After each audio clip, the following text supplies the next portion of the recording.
Can you please let us know when we are streaming?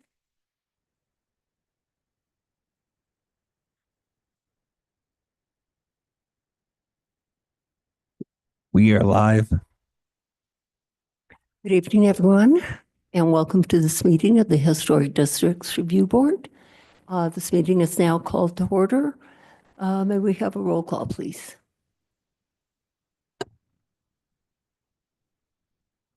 Chair Rios. Here. Vice Chair Guida.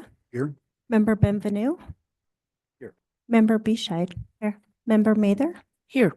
Member Aguilar Medrano. Here. Member Degnan. Here. Madam Chair, you have a quorum. Thank you very much. Are there any changes to the agenda? Mr. Mokino. Yes, Chair Rios, we have on the agenda, the first three cases, A, B, and C, are from the previous postponed hearing. Thank you very much. Anything else? No other changes. Thank you. Is there a motion to approve the agenda? Besides, so moves. Wait a second. Roll call vote, please. Member Mather. Yes. Member Bescheid. Yes. Member Benvenu. Yes. Member Guida. Yes. Member Aguilar Medrano. Yes. And Member Degnan. Yes. Thank you. It's been approved. Thank you very much. We have minutes of December the 10th, 2024. Changes to this minute? Anyone? Member Benvenu.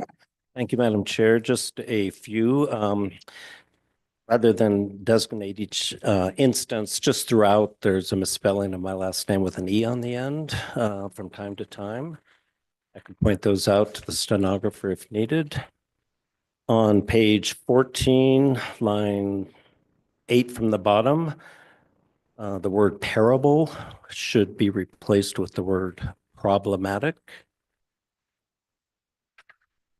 On page 19, let's see, line 7 up from the block quote. Says, I move that the board deny the request for the alteration of the portal. Insert the word and before the word find. Then 3 lines up on the same block quote, make the word reason plural, reasons. Well, page 27, let's see, line 6 up from the bottom, delete the words to move, which are repeated in that sentence. And then line 4 up from the bottom, delete the words or the conversation. And finally on page 38, line 10 from the bottom of the last paragraph, it says stated his motion, insert the words was as before the words stated. And then line, see, 6 from the bottom of the same paragraph, delete the first material and leave the second word materials. And that's all I have. Benvenu, other board members have changes? If not, is there a motion to approve as just amended? So moved. Second. Call vote, please. Member Mather. Yes. Member Bescheid. Yes. Member Benvenu. Yes. Vice Chair Guida. Abstain. Member Aguilar Medrano. Staying. And Member Degnan. Yes. Thank you. The motion is passed. Thank you. We have findings and conclusions, 2 of them from September the 10th, 2024. Changes to these. Anybody? No changes. Is there a motion to approve? I'll make a motion, Madam Chair. Okay, is there a second? This is just to approve findings of fact and conclusions of laws from September 10th. That's items A and B. Mather seconds. Thank you. Roll call vote. Member Degnan. Yes. Member Aguilar Medrano. Staying. Member Guida. Yes. Member Benvenu. Yes. Member Bescheid. Yes. Member Mather.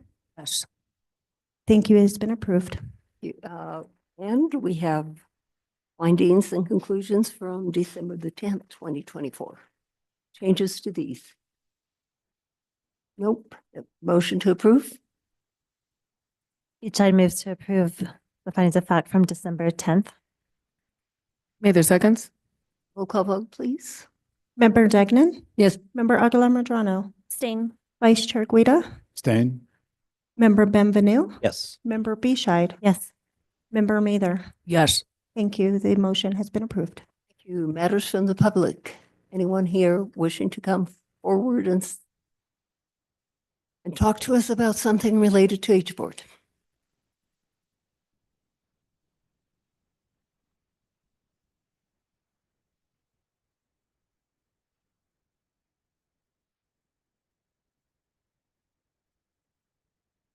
Stephanie Beninatto. I have been reading an article about St. Catherine's Indian School and understood that the Housing Authority owns it now. And I was just wondering, because the article didn't really say what is really happening at this point in terms of historic preservation or future development of that property. I know it's been used as a film set, but I was wondering if the board could inquire, get the staff to inquire, maybe have Mr. Romero or somebody from the Housing Authority come just to give you a little update. I think it's a really important property, and the board should kind of keep track of it because it's really been years, I think, since the authority took it over. The other thing, there's two other things. I just wanted to point out, a couple of months ago on December 10th, there was outrage in a sense about having a married woman being associated somehow with her spouse's business, profession, whatever. I looked up conflict of interest, that is the city's ordinance. And not only does it say that as a quasi-judicial body that you have a much higher standard than what's in this ordinance, and talked about appearance of conflict of interest, et cetera. But there is a provision in here about if you, the public official, or somebody in your household gets money from a client, an employer, a customer, that is a conflict of interest. That produces a conflict of interest for you because your household is defined as anybody living in the household, children, stepchildren, brothers, sisters, parents, step-parents, domestic partners, and all persons claimed as dependents. So I just want to say that the outrage for married women was unfounded. The other thing that I think is a little more important is that the notice for appeal that has been given is incomplete. So I'm reading you what the appeal ordinance actually says, because, for example, you just adopted findings from December 10th. That was over 2 months ago. If my client had relied on you adopting those findings, they would have been incapable of appealing because it would be too late. Because what it says is, for final actions of a land use board or governing body, the date that the body adopts a written decision containing findings of facts and conclusions of law, this is the final date, final action, provided that if such body has not adopted findings of facts and conclusions of law within 35 days of the date of the vote deciding the matter, then the date of the final action shall be 35 days. So, for example, for December 10th, the 35th day was January 14th. So it's important because people can lose their right to appeal. And the findings of facts and conclusions of law are coming out like 6 months late. So I think it's important that that provision is read.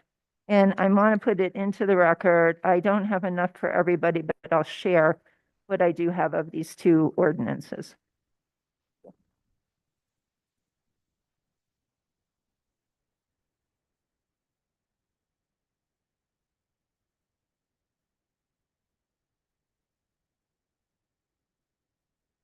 Thank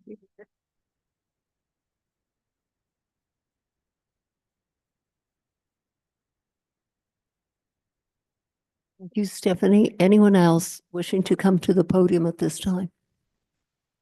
No one? We will move on to the next thing on the menu, staff's communications. Thank you, Chair Rios. You wanna say-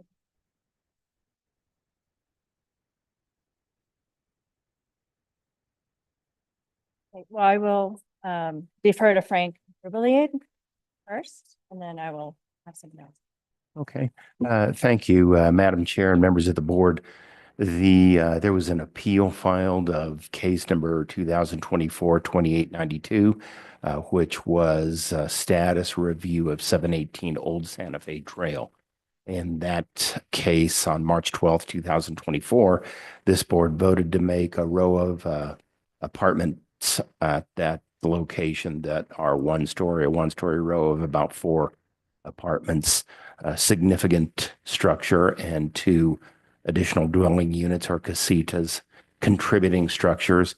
When that appeal was heard by the governing body on January 15th, the governing body voted 8-1 to uphold the Historic District Review Board's decision with respect to the apartments and uphold the significant status of those apartments. The board voted 9-0 to overturn the findings of the Historic District Review Board with respect to the 2 casitas and designated the 2 casitas non-contributing. This board also designated a shed that was immediately adjacent to casita number 1 to the west, non-contributing, that was not the subject of an appeal. The appellants stood on that finding. Thank you, Frank. Anything else, Frank? Nothing further from the city attorney's office. Thank you. Thank you very much. Heather? Thank you, Chair Rios. First, I would like to say that as part of our seasonal series of educational opportunities for the community, we have established March 19th, 2025 as a date for getting down to business, which is a session regarding business licenses, short-term rentals, and code enforcement. So this will be held at the Community Convention Center. More details will come, but I just want to let the community know that will be a hold the date type of item if they're interested. And then second, Jennifer Jenkins and Anna Silva are here to present the executive office building and request the appointment of a subcommittee to collaborate on the design of the executive office building. You may recall last year, the applicant did present the design, and then the case was withdrawn at the state local committee meeting. So we have an opportunity for a fresh start here. So I will go ahead and turn it over to Jennifer. Jennifer, do you have a PowerPoint? Heather, before Jennifer starts, hi, Jennifer, I have a couple of questions, please. This is an informational presentation, Yes, correct? that is correct. But is the applicant wanting comments from the board? The applicant can get some initial feedback that Nothing is set in stone. nothing is set in stone. And then it is a recommendation that you all establish the subcommittee. Okay. May we also hear from the public? Is that my option? Up to the pleasure of the chair. Okay. I do think that it's important and probably beneficial to the applicant that we hear from the public. So with that being said, Jennifer, you have the floor. Thank you, Chair Rios. An informational item, so you don't have Do to not be need sworn. Sworn. Good evening, Chair, board members. I'm Jennifer Jenkins with Jenkins Gavin here this evening on behalf of the state of New Mexico. I'm joined this evening by Anna Silva, Cabinet Secretary for the General Services Department, and also by our architecture team. I'm joined by Art Tatum and Ted Grumblatt with FBT Architects, who are the design team for the proposed executive office building. And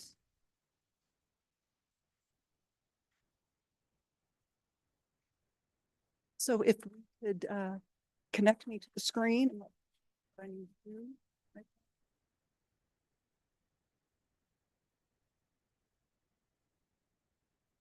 And then I'm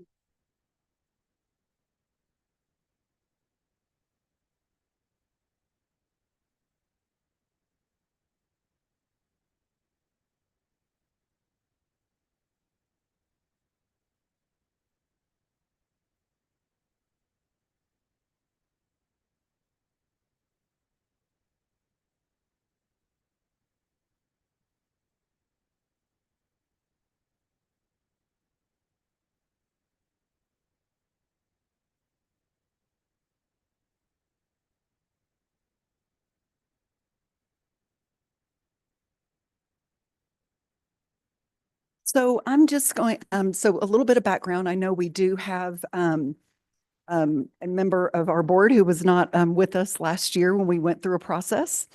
So the Executive Office Building is a really important project for the state of New Mexico and the main Capitol complex in terms of resulting from a significant master planning effort done for all of the state's facilities in the Santa Fe area that identified a need to consolidate certain agencies together to minimize the amount of leased space within Santa Fe and to consolidate agencies within owned space. And so resulting out of that, the idea of the Executive Office Building was born. So last year, a couple of things happened. We came forward to kind of do an updated status review for the existing structures on the property.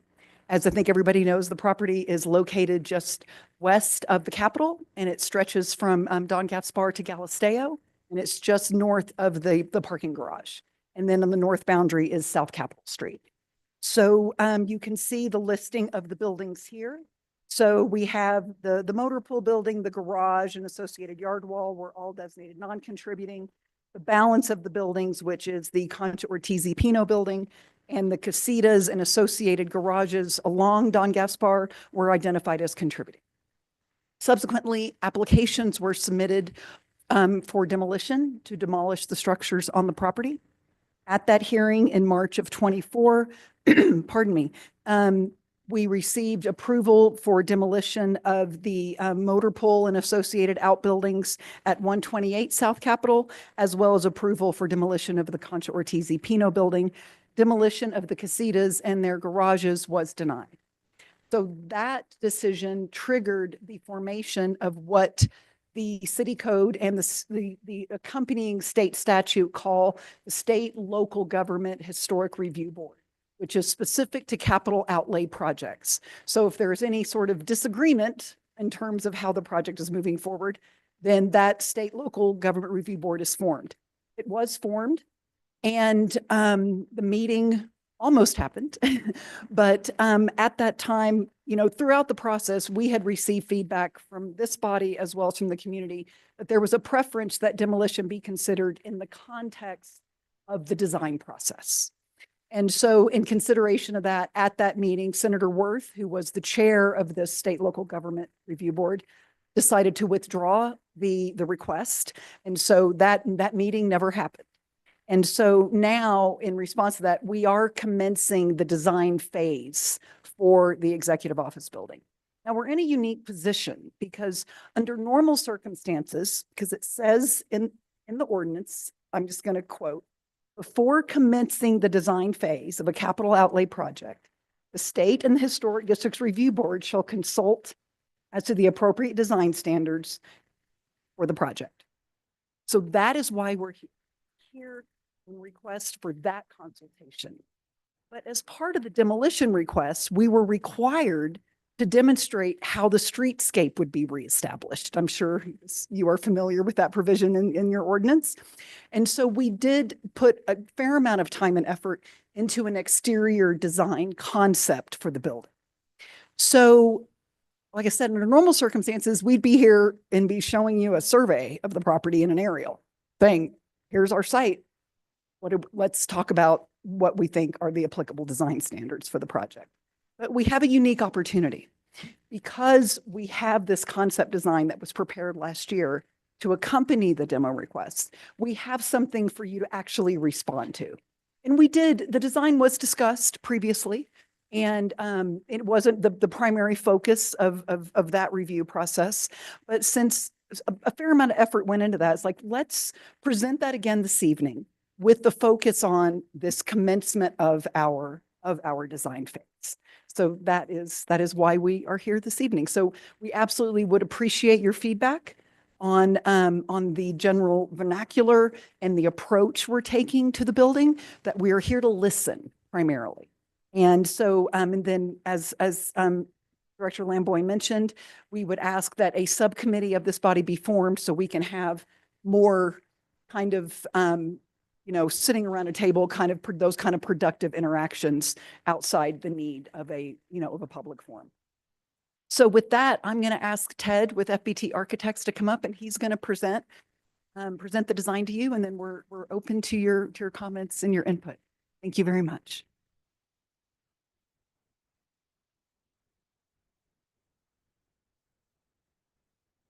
Jennifer. Good evening. I'm Ted Grumblatt with FBT and Architects, and I have with me Art Tatum, as well as the managing partner of our company. So this is our first opportunity to speak to you guys. I'll start at the beginning, kind of introducing a little bit about the site, and I want to talk about how we approach the design. So starting with location, I think most are familiar. The site's located near the Capitol Building, bounded by Don Gaspar, South Capitol Place, and Galisteo Road. To the south of our site is the parking structure, the public parking structure.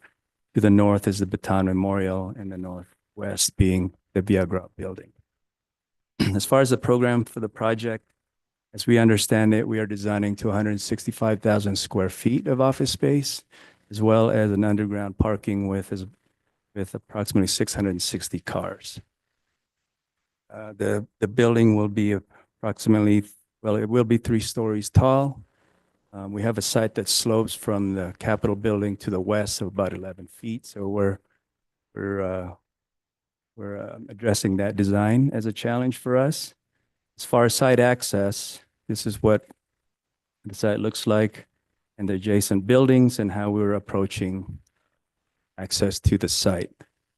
Frontage is to South Capitol Place, so that's how we're treating the primary access to the building, with underground parking and access to that point on the west along Galisteo Street. We do have pedestrian access that we're being mindful of, and as far as treating the plazas, we're looking at ways to treat the plaza and how the public interacts, and how the plazas react to the building. We have various points of access, including a pedestrian connection on the back side or the south side of the site that connects the parking structure to perhaps a private plaza area for the employees. Again, the primary entrance is from the north, from South Capitol Place.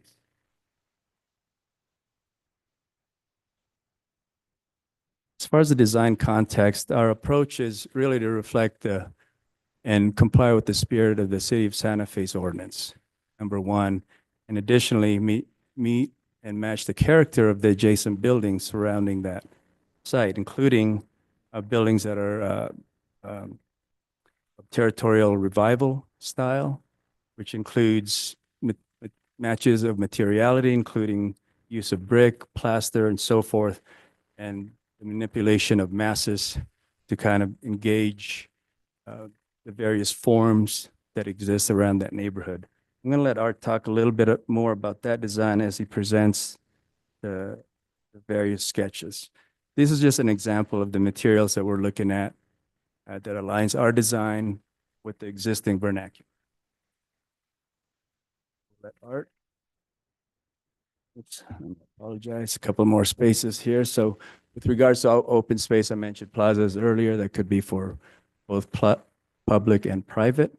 The building is designed in a way that it's a modern building, so we're looking at reducing the depth of it, so we bring in more natural light. What that does is create these natural plazas that could be utilized. In terms of landscaping, we're looking at brick pavers, looking at xeric material to address that, and and address and engage the public on the public plaza side, which is the north side, or the side along South Capitol Street. As far as sustainability, we are looking at benchmarks for that. That'll be the next step of our project. Let's try to come up with ideas that introduce sustainability to the project. I will let Art talk about the design. All right, thanks, Ted. It's a pleasure to be here tonight. Thank you, guys. It was very important to the state for the building to respond to the territorial revival style of the buildings that surround it. So that was our main focus in designing the building, besides the programmatic needs. So this image that you're looking at is the entry to the building. It's on the north side.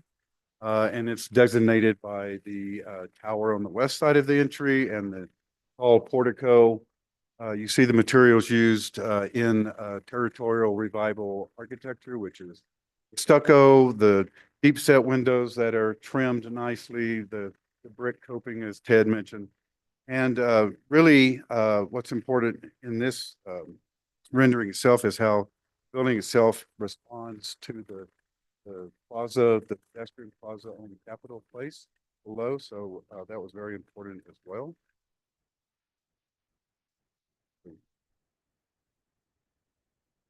This is a view from the northeast corner. It shows the pedestrian plaza off to the right. We've also incorporated private decks, but for users of the building on the third floor. So where we are not able to capture space on the street level because the site is fairly tight, we were offering those as roof terraces and decks on throughout the building. This is the west site, looking kind of from the northwest. The building steps a little more on this side to respond to the residential character of the site to the west side of the building. We also are responding to a height limitation. So the stepping of the building kind of does that. So we're within the height limitation. Again, you're seeing the use of decks above the first level there for the users of the building. Also, it shows to the bottom right how we're treating the entry into the parking structure. This site is a one-way vehicular all the way around the site. So it works very well to have the parking entry at the southwest corner of the building.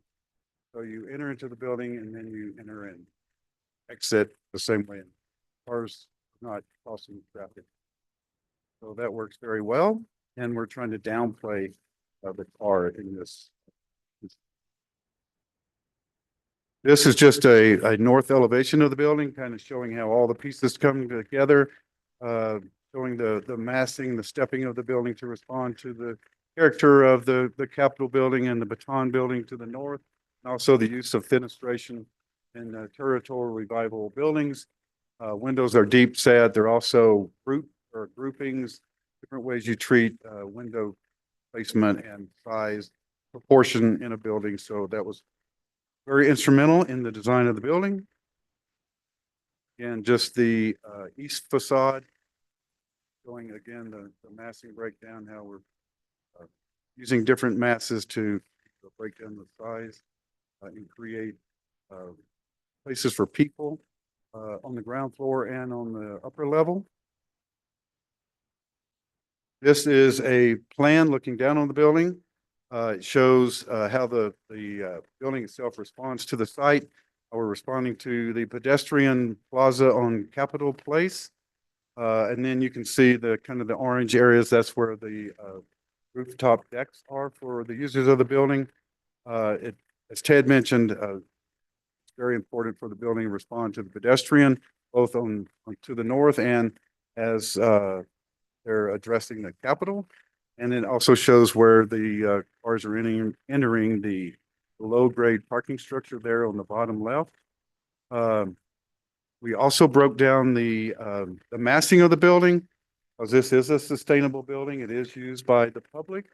We want to be able to drive daylight into all areas of the building. So to keep the footprint of the building narrow, we're able to get daylighting into the building. Again, where Santa Fe is well known for walkability, it's pedestrian plazas, it's courtyards. So we've incorporated on the north side, that's more of a public plaza, but then on the south side, those are more courtyards for the users of the building itself. And it also shows how it reacts and responds to the users coming out of the existing public parking lot there. So, ending, this is a overall view from the northwest, is showing the building as it stands today. We would open it up now for comments. Thank you very much for your presentation, all three of you. And so this presentation is presuming that the 8 buildings that the board acted upon to not demolish will be gone, correct? Correct. Can you tell us if you're honoring those buildings that we acted upon to not demolish? Can you tell us how you are in your presentation? Can you tell us how you are honoring those buildings in any way? Thank you, Chair Rios, board members. So we've had a lot of internal discussions about opportunities for that. We've looked at some different paving patterns on that, on the east side of the building adjacent to the Capitol. So this is something we really are interested with the subcommittee in really drilling down on, because we've explored some different options. Sometimes things like, some things felt a little hokey. It's like, we want it to be meaningful. Right. And so that we don't have some specific ideas to present this evening, but just know that we've had a lot of internal discussions about that. And we would look forward to drilling down on those opportunities with the subcommittee. Thank you. If I can't show, because we're early in time, but we have looked at ways to honor that. You look at this site plan, right-hand side, we've created some gardens. So we've created some gardens that could be used by the public, could be used by the users of the building, and they respond to the footprint of the existing.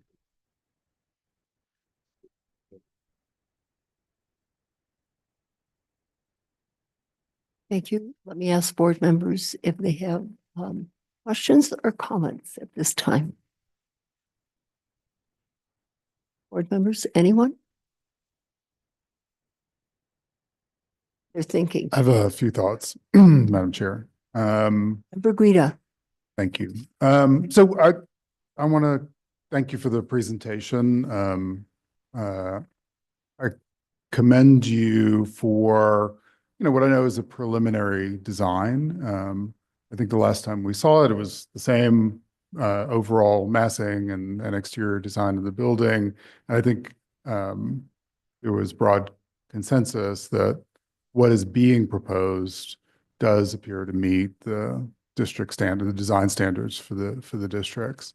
More than that, I think it's a building that, although of a good size, does a lot to adjust its scale to the context. That's in terms of stepping down at the street edges, stepping back from the sidewalks and from South Capitol Plaza or Place. I think, when we compare it to other buildings, other large footprint buildings in Santa Fe, and I'll note that this has a slightly smaller footprint than the Baton building, possibly smaller footprint than the Convention Center. What I see in terms of how it meets the street is a proposal that seems to be a lot more successful. The Convention Center next door, has 2 really blank sides, right? A side that's all about the automotive garage and the 27 different kiosks there and the big wide driveways and a big wall for the service yard. And although it has a portal along the west side, it really doesn't have any doors or public features or anything like that. What is suggested here, at least, is that, you know, you've kind of minimized the automobile entrance point on the west side, which is the least pedestrian aspect of the site. And so I applaud that move. I also like the plaza and the relationship to South Capitol Place, which I know is a parking lot, but, you know, will in effect be a kind of a pedestrian zone between the Baton building and this one. So I see a lot of promise in the design. I wish it was more exciting. I know that is a circumstance of getting projects approved in Santa Fe. The tower on this building, the territorial revival detailing, it's okay. It, mimics closely and draws a relationship with the Roundhouse and the Baton building, which are certainly not the most exciting buildings in Santa Fe, but this is where we're at in terms of our public discourse about design. I think it's a good enough building, and I'm more excited about the urban moves necessarily than the stylistic moves. I'll say too that I'm glad Jennifer kind of highlighted the meaningful nature of whether we're marking the casitas here. We had designated both casitas and the Contra Ortiz building as contributing to the district. I didn't agree with the designation for the casitas. We approved a demolition of the Contra Ortiz building. If we're remembering the casitas in any way, I question why we're not also remembering the Contra Ortiz building. I think to do both would be silly. I would really caution superficial remembrances of buildings that are not significant to the district. I don't envy your task in doing that job. I think overwhelmingly what you've proposed is a much improved replacement for what's there now, which is a bunch of derelict casitas, a derelict office building or that's past its prime or useful life, and some parking lots. So thanks for the presentation. For your comments, Member Guida, member within Benvenue. Thank you, Madam Chair, and thank you for your presentations. It's nice to see you back here again. I've always been confused, or not confused. I guess I have my own view of how this process should work. And I was a big proponent of the path we were going down, which was, in my mind, we have to first know whether these buildings can be demolished before we spend a lot of time designing a new building. I just really don't get the idea of where we're at now. That we're going to spend a lot of time designing a building that the board has already said can't be built because you can't demolish the casitas. I've disagreed with that decision, but that was the board's decision to not allow demolition. So it's not clear to me, especially since we have exactly the same design that we had when we considered this the last time, exactly how this process is going to work. You're gonna consult with two members of the board who all they know at this point in time is that the board has decided no demolition. So it's just not clear to me exactly how we have a robust design dialogue under those conditions.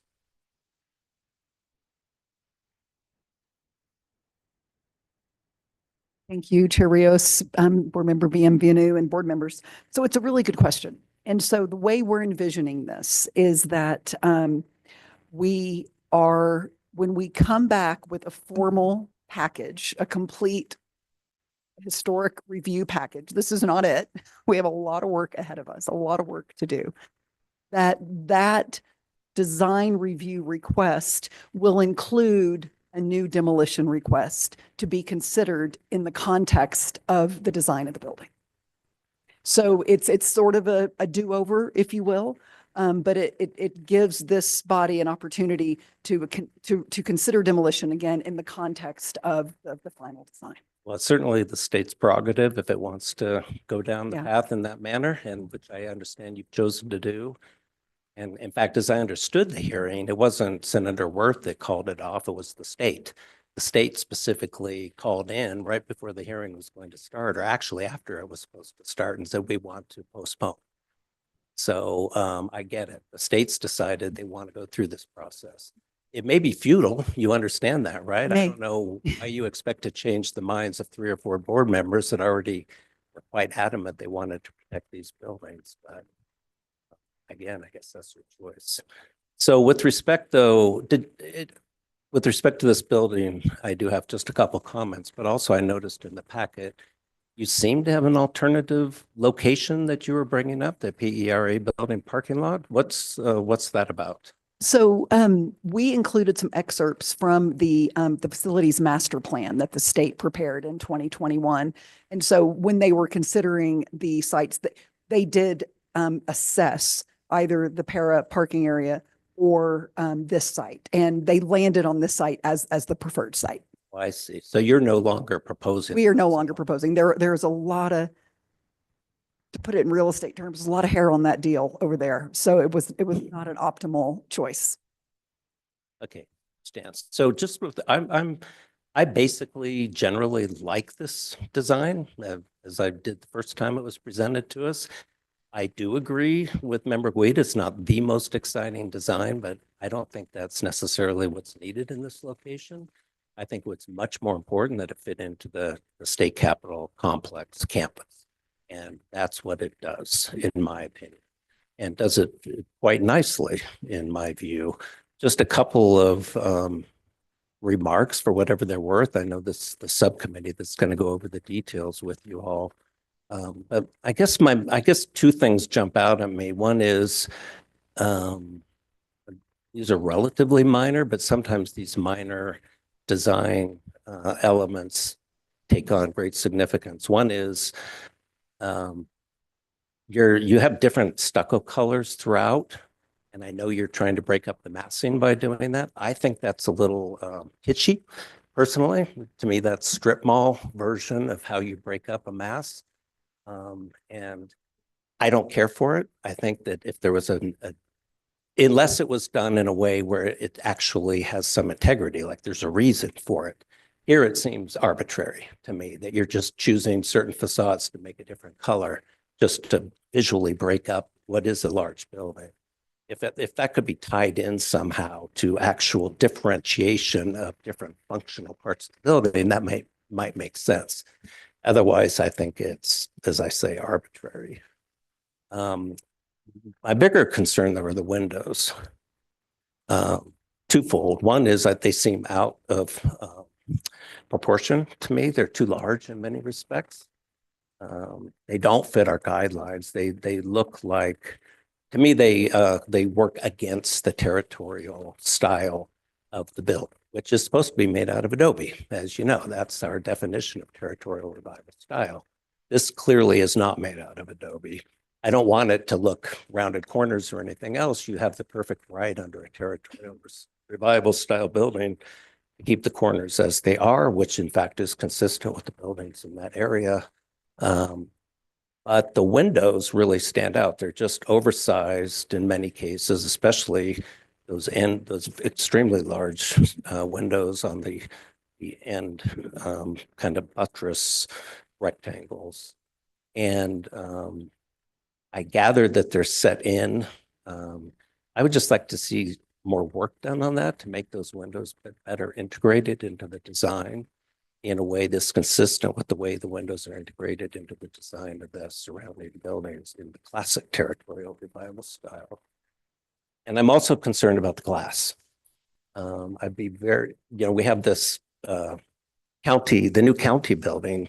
I wasn't on the board then. I gather a fair amount of work was done to get them to modify their plans to make it more territorial style, which I think was somewhat successful, but was completely undone by the windows, which are fake divided lights with the dividers on the inside of the glass and highly reflective glass. It looks terrible. It looks ridiculous in my. And I would hate to see that happen here. I think it's extremely important that this building have a great deal of integrity. It's consistent with it being a major governmental edifice. And that kind of cheap detailing on the windows completely undermines that, as well as the style of a territorial Bible building. I think that really needs to be paid attention to, that the windows be made smaller in some cases, that they be probably true divided lights, and they be inset, and that they not be any kind of highly reflective glass that creates a mirror. Otherwise, I actually, I think you've done a very nice job. Thank you for your comments, Member Benvenu. Other members? Yes. Thank you, Madam Member Chair. Degnan. Either Mr. Tatum or Ms. Jenkins, or you, sir. Can you say if your new thinking will, which will include demolition, as I understand it, is that going to be another foray or a sally or another suggestion for the casitas? What are you planning to demolish? Or do you want to say right now? Sorry, thank you. It's okay. Thank you, Chair Rios, board members, Board Member Degnan. We are currently, our current proposal as we move forward with the design phase is that all of the structures on the site would be demolished. Thank you. Yes, Member Beachside. Thank you, Madam Chair. Just a couple of comments about, assuming the demolition goes forward. There were several members of the public in this conversation that were quite interested in, if that does happen, seeing the private courtyard space reallocated to the east side where the casitas are now, as a way to sort of reflect the scale of the street currently, like the more residential structure that's represented by the casitas now, although surrounded by office buildings at this point. I think that was a small concession for many members of the public, if there would be a sort of public space available that was of a small scale on that side. And then the other thing that occurs to me with the design is that on the north, there's a two-story portal, which obviously is to emphasize the entrance. But we don't see that traditionally. We see a one-story portal, and it's emphasized by the adjacent pedestrian covered walkway that is one story. I don't know if there's something that can be done there. It kind of follows onto John's comments about the window size. There's a very large window, a very large portal on that side, and then some smaller scale things adjacent to it. Maybe there could be some design thought put in to that and making that more realistic as a portal. Thank you, Member Beachside. Other members of the board wishing to comment at this time? Yes, Member Aguilar Medrano. Thank you, Madam Chair. I won't be repetitive of what other board members have said, because if we are assuming demolition, by and large, I don't have any major issues with the building, and I agree with other comments that board members have brought up. So my comment is actually pertaining to something this board doesn't really have control over, but it would be the landscape. And yeah, I would just ask maybe that you consider reversing the order of the sidewalk and the planters and having the planter be the buffer between the street and the building. It would create a nicer pedestrian experience, makes pedestrians feel more safe if there's some sort of buffer. And it would also give you an opportunity to incorporate some sort of wastewater capture from the street into those planters, which I just think is good practice for any new building and landscape, going up in New Mexico. And the only other comment I would give is just, I do see that the footprints of the residential buildings on the east side there currently as it is, I don't like that. I think it almost, how it intersects it, it almost exaggerates, just feels like we cut them off and like this building's just going right through them. So I don't know what the solution is there. Look forward to more collaboration on that. And yeah, I guess the question is, do we even do something there in the footprint of the old buildings? But how it's just intersecting them and cutting them off at an angle right now, I think is a bit strange. Aguilar Medrano, any other members wishing to comment? I have a question for Heather. Heather, what is the relevance of the decision that the board made in reference to this project at this point? Chair Rios, with reference to the decision that this board made as a result of the request for the demolition of buildings, that decision is a separate decision, but will likely inform how this board may inform how this board acts in the future. As to the state committee and the state local committee and the case that was presented to them, that does not, since that was withdrawn by the state, that has no impact on these proceedings. But certainly the direction the board has given in the past, and certainly the context of those conversations we had regarding the casitas, should possibly be considered going forward. So the board's decision does hold weight. Is that what you're telling me? Chair Rios, I believe that at this point we have an action and a final action. And the decision was to deny the request for the demolition. So, and that's where that stands. This is a new case. And so it's going to be considered under its merits. Thank you. I'm going to ask for public comment. If anyone in this room wishes to comment on this case, please come forward.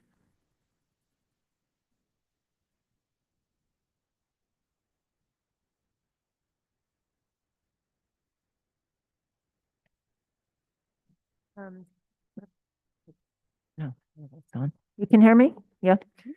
Stephanie Benanato.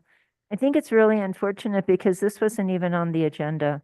So how would anybody actually know to come to this meeting to make comment on this? So it seems like really the whole thing is It is on the agenda. not on the agenda that I just picked up from over there.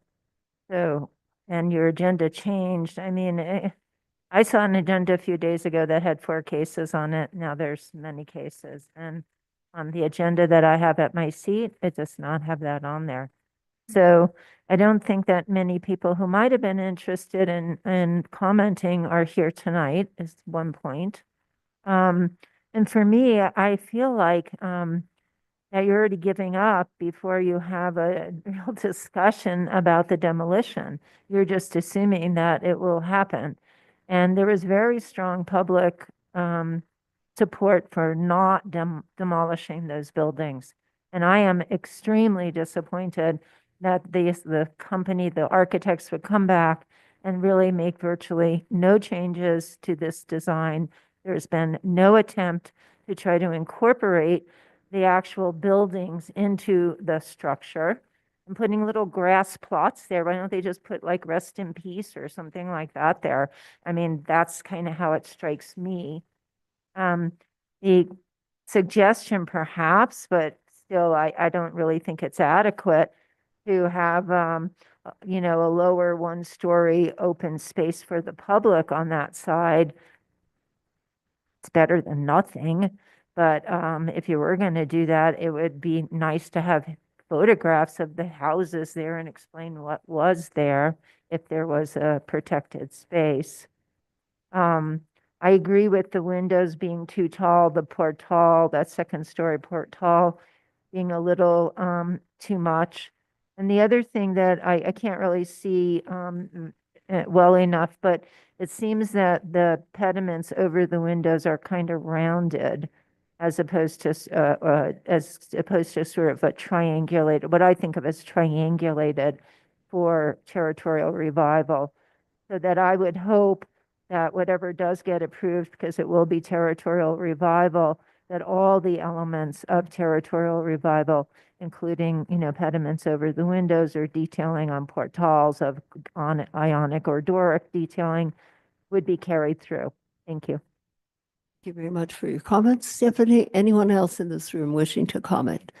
And by the way, Stephanie, this is in the preliminary stages, so that I hope that people in this community that wish to comment will come forward at later times.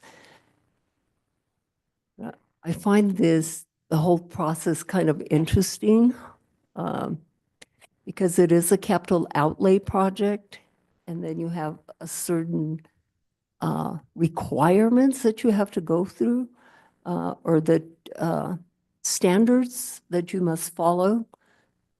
But to date, I have not seen the architects incorporating the decision that the board made. And that is to not demolish it's actually 8 buildings that we're talking about. It's 4 casitas, there's garages, there's the Concha building. So it's very interesting for me. Yes, Jennifer. Yeah, thank you, Chair Rios. I just wanted to clarify that we did receive demolition approval for everything kind of on the west part of the site, motor pool building and those associated kind of outbuildings and the Concha building. So that was already approved. And so what we are revisiting is the demolition of the casitas, but again, revisiting that in the context of a final design that we work with this body and the subcommittee to develop. That was what was put to us, that there was discomfort with considering demolition absent a final design. And so that is what motivated us to hit the pause button and commence the design phase and proceed in that fashion. We understand the board's position, and of course, it is our intention and our hope that through understanding the programming and the final design, that we can come to agreement with respect to demolition. So we're looking at as a revisiting that request again in the context of the design. Thank you. And are we supposed to appoint 2 board members this evening? Heather? Chair Rios, that's correct. Well, if there's nothing further, yes, Member Benvenu? Jump the gun. I was going to make a motion to appoint board members. Well, let's see. Okay. Let's see. Okay, before I make a motion then, just a point of discussion. I believe we appointed 2 board members to serve on the committee that was going to work with the state city ad hoc group that was formed. And it would make sense to me to have the same 2 members continue in that capacity and working with the state at this preliminary stage if they wish to continue so serve. That was member. Aguilar Medrano. No, it was member Aguilar Medrano. Who was it? Oh, it was the chair. You're right. I'm going to suggest that instead of me, that member Beachside and member Aguilar Medrano.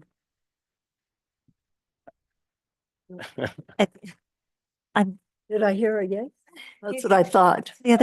The board, excuse me, Madam Chair, the board did nominate John Eddy as one of our representatives last time around. And I'm sorry, I really don't have time to participate on this committee at this point.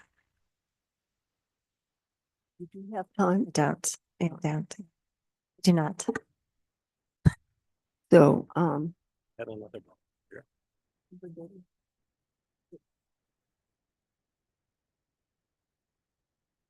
so she's Just wanted to ask you.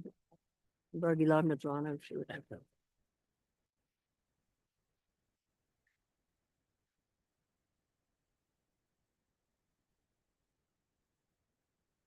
Chair Rios, I can do it. That's helpful. A little second.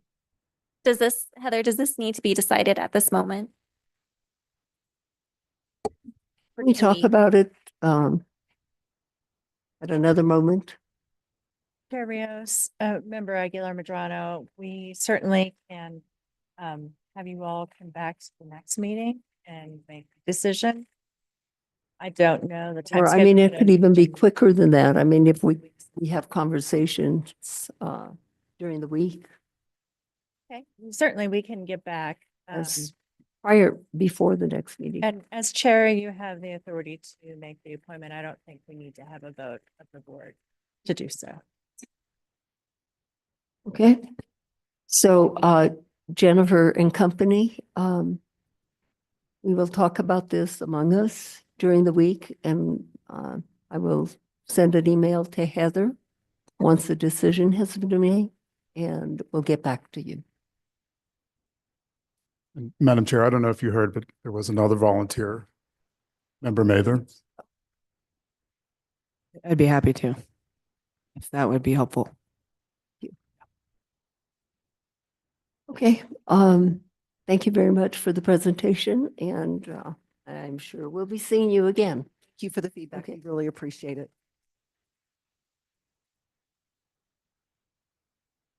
We'll continue with our meeting.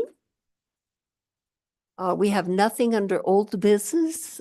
I will give these people like a few minutes to leave the premises.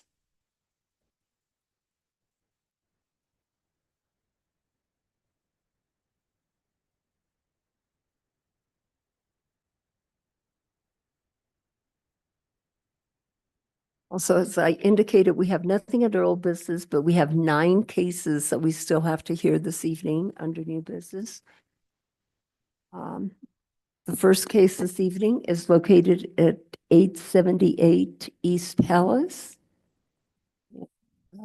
Amanda is going to present this. This is for a status review. And I should tell you the usual about appeals. If you disagree with the decision that this board renders this evening, you do have the option to appeal to the city council. That would be after the findings and conclusions have been adopted, and you have 15 days after that. And if you have further questions, you can consult with staff. Amanda, you have the floor. Thank you. Thank you, Chair Rios, members of the board. This is case number 2025-009719 HDRB, and this is on the 878 East Palace in the downtown and East Side Historic District. The single-family residence is listed as a contributing structure. A reconnaissance survey was conducted in 1985 and designated the structure as contributing. It's a 900 square foot main residential structure was built on 0.088 acre lot in the early 1930s, and the 64 square foot shed structure was built in the mid 1990s. The main structure was built in Spanish Pueblo Revival architectural style, which encompasses flat roof, rounded parapet, and cut-through canales.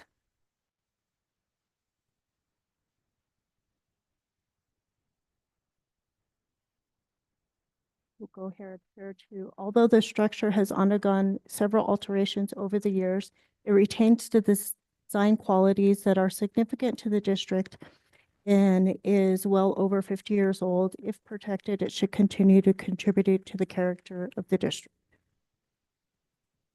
Here we have the north facade. And the north facade has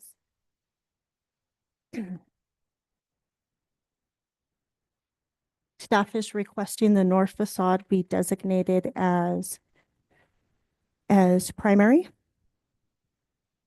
And it has multi-lot, 2 groups of 8 casement windows and cut-through canales. The east facade is also being requested as designated to be primary. And this has 2 chimney structures. And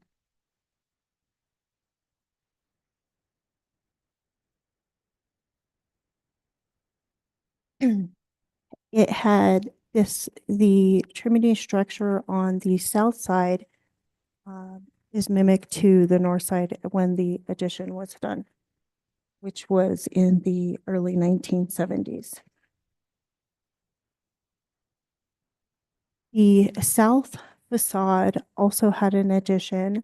It was a portal enclosure, which meets the south and west facade, which are being asked as non-primary facades. We have the south alley facing wall, facing the northwest. We are requesting that this wall and the east wall both be non-contributing walls, as they were added to in the late 1970s, 1978. Here is an aerial photograph of 1978 where you can see the east wall was very lower at that time.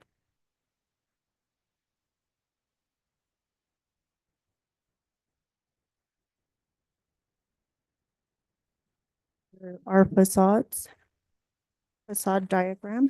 So staff recommends the historic status of the structure be maintained to contributing, and the south yard walls, southeast and yard walls be non-contributing, and the facades 1 and 2 be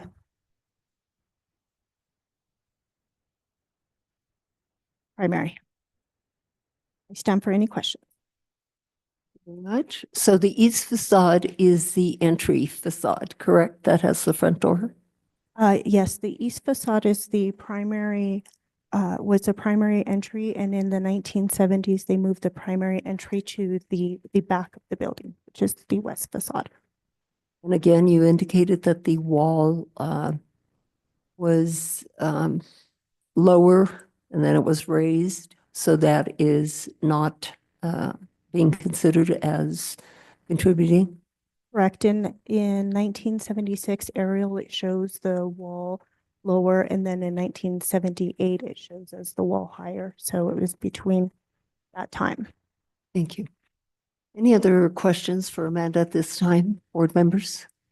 Member Guida. Thank you, Madam Chair. Thank you, Amanda, for the presentation. I'm looking at John Murphy's recommendation here. Yes. The north facade, only the north elevation shows what might be considered the original design. Can you show us that north facade? Yes. Is that elevation 1 that we're referring to? The north facade is elevation 2, sir. Okay. We see a picture of it. That's it. Okay. And then he also goes on to say that, there was an oversight perhaps, and when the district was surveyed in 85, surveyor was not aware that the front facade had been greatly altered in the 1970s when the portal was enclosed. It's unclear if this house should remain contributing. So what's the rationale for maintaining contributing status to the district and for suggesting that the north facade and the east facade are primary? What's the rationale? How does it contribute to the district? Thank you, Member Guida and members of the board. So the north facade, well, the structure has been there since the 1930s and has contributed to the district. And the north facade in the has the windows and the nollies, but also the east facade contributes to the streetscape. And that's one of the reason why staff determined that it should be considered primary. Okay. Heather? Did you Same have something more? areas. Member Gordon. One of the other things that was considered is in terms of the footprint of the building. There was a consistent shape and it wasn't abundantly clear. We have to think it was 1975, that 50 years, that was 50 years ago, which I can't believe. But anyway, so from the record, it seems to me that it still could qualify as contributing. If I may, I think my continued problem with our process, which is, since 2005, this board has been reviewing status cases individually. Status was determined in the 1980s and written into the 92 revisions of the ordinance based on surveys, neighborhood-wide surveys that identified structures within each district that were identified as being contributing to the historic character of the districts as they were defined at that time. And there's a certain logic to that, right? That, that we're not looking at building by building and, George Washington slept here and, all of those kind of designations, but we're determining whether the individual buildings contribute to the sense of character, the place, the significance, the period of time for which the district is nominated, right? And so in a lot of cases, that may mean historical styles from a certain period, that there are great examples of that. And so buildings contribute to that. Other things could be, just the kind of historic development of a streetscape or whatever. I really still struggle with this kind of review of one by one properties in this case, in these cases. Sometimes they have opportunities. We can designate things that surveys might have overlooked. But I guess I would really kind of stress my strong preference for the city to return to surveying neighborhoods perhaps every 10 years as a whole. So that, we don't get into the situation where we say, yeah, it's contributing because the footprint's the same. That really doesn't mean anything, or it's contributing because it was there in 1930. That doesn't satisfy a definition of historic significance. And too often we also get into the thing where we status defensively on properties, and it's not the case here. But I still really struggle with our process on house by house. If I might, I totally disagree with Member Rita's analysis.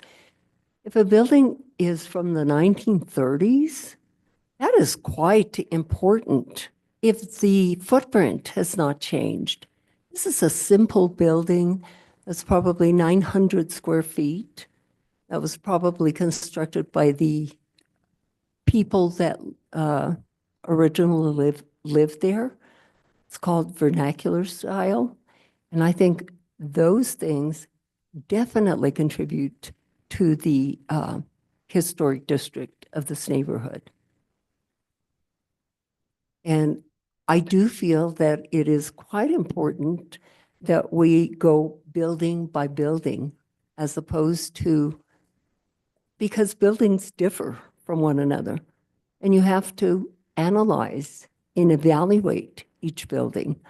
So to do a neighborhood is important, but to do individual buildings is more important. Any other comments in reference to this particular building? Yes, Heather. Thank you. Also, the other thing to consider is that in streetscapes, relative to our height ordinance, we consider the historic streetscapes. So those buildings that are either contributing or significant in the streetscape get to be counted as part of the overall average height, not non-historic buildings. And so that's why when we do that analysis, it's important to look at the individual. Thank you.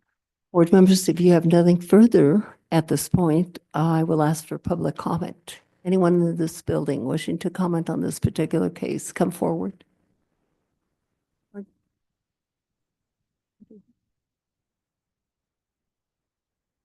Oh, excuse me. We do need to hear from the applicant. Sorry, thank you, Member Benvenue.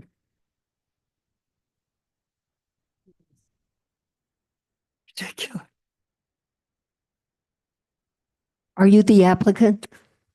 Oh, okay. Apologies to you. The property. This property, Okay. If I and may, you have to be sworn in first. You need to state your name, your address, and he'll swear you in. my name is Marilyn Howell. I live at 3807 Royal Lane in Dallas. And this little property, Oh, hang on. You still have to take the oath. Do you solemnly declare and affirm that the testimony you have in reference to this item shall be the truth and do this under the penalties of perjury? Applicant is sworn in, Madam Chair. Thank you. Now you do have the this floor. little property has been in our family for the last 50 years. And when some of the changes were made in 1975, my father-in-law and mother-in-law enclosed a little area so there was room for the kids in the family to have a place to sleep.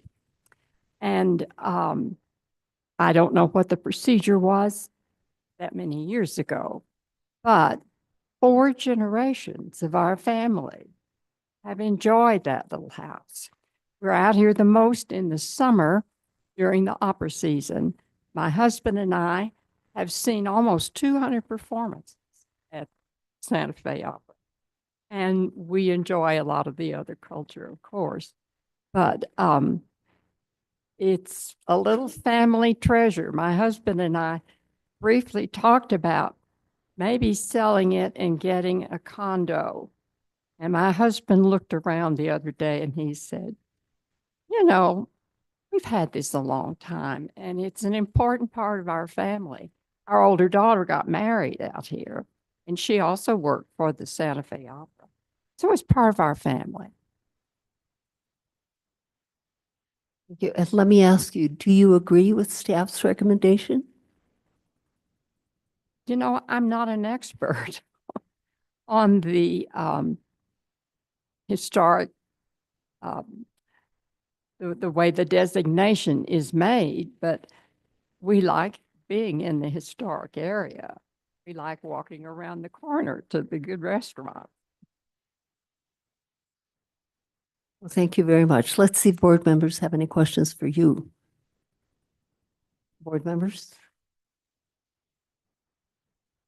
No questions. And now I will ask for public comment. Anybody? No one? Anyone on Zoom? Rios, no hands are raised. No hands? Okay. Board members, I will entertain a motion. Member Benvenue.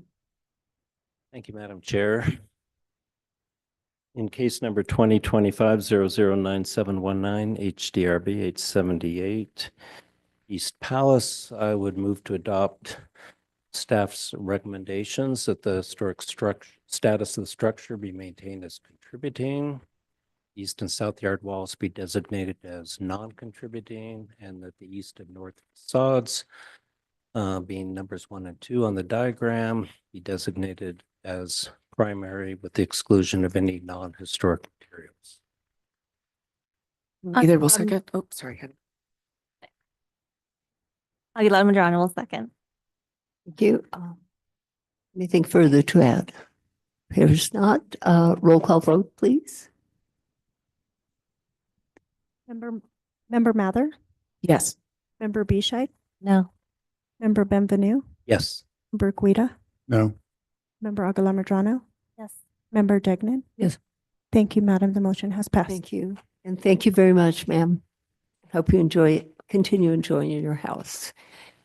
Next case is located at 1525 Canyon Road. Is that applicant here? And the applicant is coming forward, looks like, and may we hear from staff. This is Lanny's case.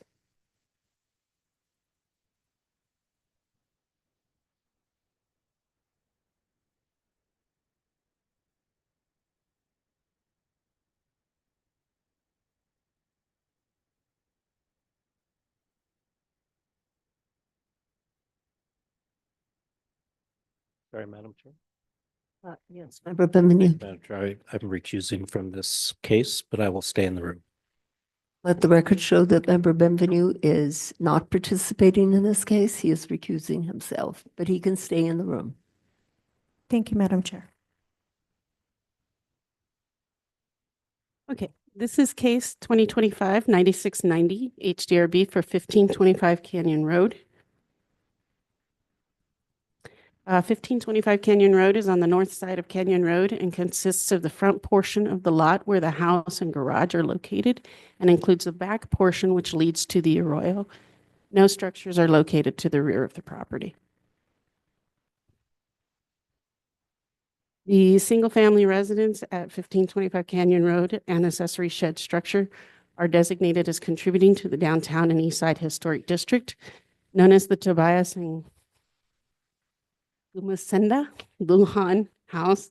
The primary structure was constructed in the 1930s and is approximately 980 square feet.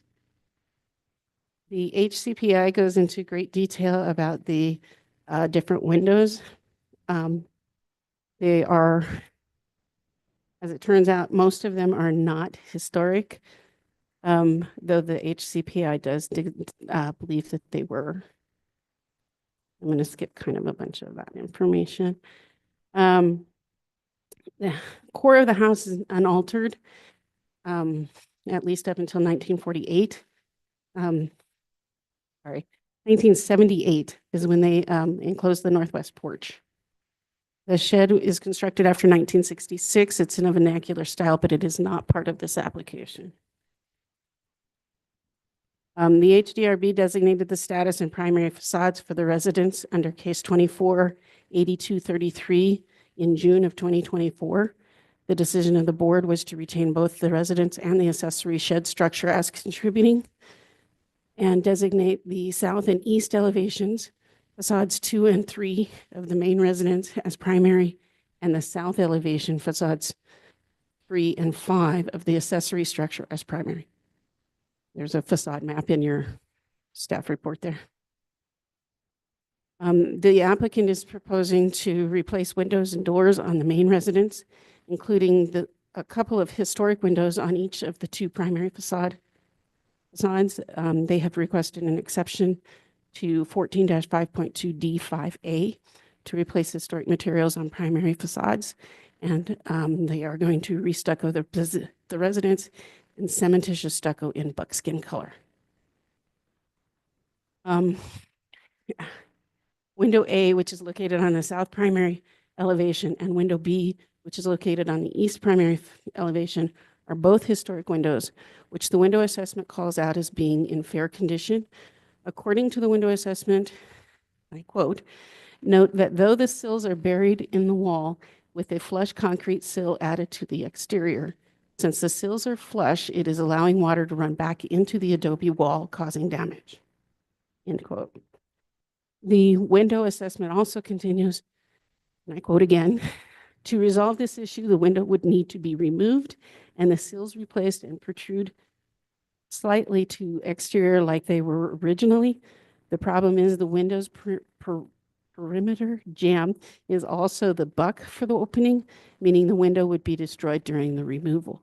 Therefore, a new window will need to be made in like and kind for the 2 windows," end quote. The window assessor also points out that window D on the east elevation is in fair condition with historic jambs, but the sashes are not original, while window C on the east elevation is not historic. It is in fair condition, and the assessor recommends replacing all 4 windows and 1 door on the south and east elevations with in-kind to that era, either wood or clad wood interior and divided light windows. Staff finds that all the exception criteria have been met and recommends approval to replace the historic windows in kind on the primary facade and recommends approval of window replacement on non-primary facades as they comply with section 14-5.2D, general design standards for all historic districts, and 14-5.2E, downtown and east side design standards. Stand for questions. Lanny, so Lanny, you indicated that on the primary facade, some of these windows are causing damage to the house. Is that correct? Yes, that's what the window assessment reads. And are they proposing to change the openings on any of the windows? It is not the intent to change the opening sizes, except for the one small window in the center on the east facade. That's intended to go larger. It will be the same size as the other two windows on that facade, but the other windows are not intended to change in size. Thank you. Any other questions for Lanny? It appears not. May we hear from the applicant?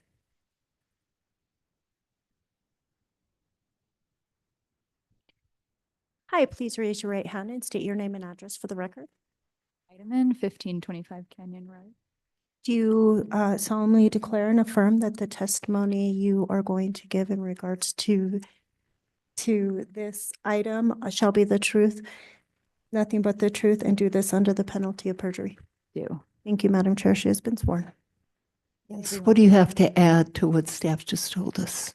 Not much, honestly. I just want to communicate that my intention is to preserve the integrity of the house. At this point, it's really a question of windows are creating a huge problem with the structural integrity of the home. And I'm concerned about the overall structure being lost to the damage that the windows are causing. So I'd like to maintain that home in its current state and enhance it, of course, just make it safe to live in, and prevent further damage. And so I don't have much to add. I will say that with the bathroom window change, that feels like it's important also for the aesthetic integrity of the facade, and that window was obviously added much later. It's not historic. It doesn't fit with that facade. It looks awkward to me. So to have 3 windows that are consistent on that facade, I think will enhance the look of that and make the house feel more congruent and supportive to the overall vernacular. Are these windows inset? And if so, by how much? And are you planning on doing the same? We have Stoller here to answer technical questions. So if I can ask Scott to come up and answer that question. Hi, Scott. Can you come up and get sworn in? Please state your name and address for the record. Scott Cherry, PO Box 674, Tesuque, New Mexico. Mr. Cherry, do you solemnly declare and affirm that the testimony you have in reference to this item shall be the truth, nothing but the truth, and do this under the penalty of perjury? I do. Sir. Madam Chair, Inset? members of the board. Yes, the windows are slightly inset, and I think that the intent is to replace them in the same position in the wall that they currently exist. Thank you. Any other questions for Scott or yes, Aguilar Medrano, member Aguilar Medrano? Thank you, Madam Chair. I wasn't quite clear in the report. It talked about the sills and the Hickey calls them crude and they've been stuccoed over. So I'm not clear if those are original or if they were added, but I'm curious what's your plan when you were to replace the windows? What's going to happen with the exterior sills that are currently kind of stuccoed over? Yeah, they're cut back so they're flush with the wall, so they don't protrude with stucco over them. So they'll maintain the way that they are. They'll stay the way they are, and we'll just weatherize that into the exterior drainage barrier that exists on the building prior to it being restuccoed. Thank you, Scott. Any other questions? Member Guida. Thank you, Madam Chair. Hey, Scott. Can you clarify in-kind replacement? Does that mean painted wood windows? The proposal is for an aluminum clad Aluminum wood window. Yeah, it'll be an aluminum clad in is it linen or white? It's a white Sierra Pacific color. They like, multiple shades of white. It's the same color, that the closest color they have to the same color. It's pretty. It certainly makes sense to me, but Heather, that satisfies our requirement for in-kind replacement. Chair Rios, Member Guida, that has been done in the past. Thank you. Any other questions, board members? There's not anyone in the public wishing to comment on this case. No one? Anyone on Zoom? Add something for point of Sure, reference. Scott. Just regarding clad, when those windows are clad, they're powder coated, which is essentially, it's a style of paint. So it's equivalent to paint. So from any kind of, without walking directly up to the window on any clad window, just in general, you would not notice the difference. You should not notice the difference. Rios, no hands are raised.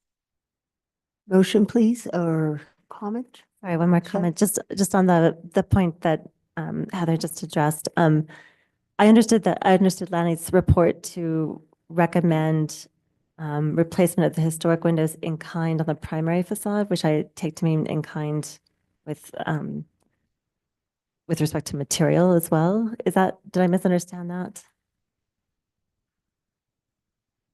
And then the other window replacements, just light patterns are what you're requiring, right?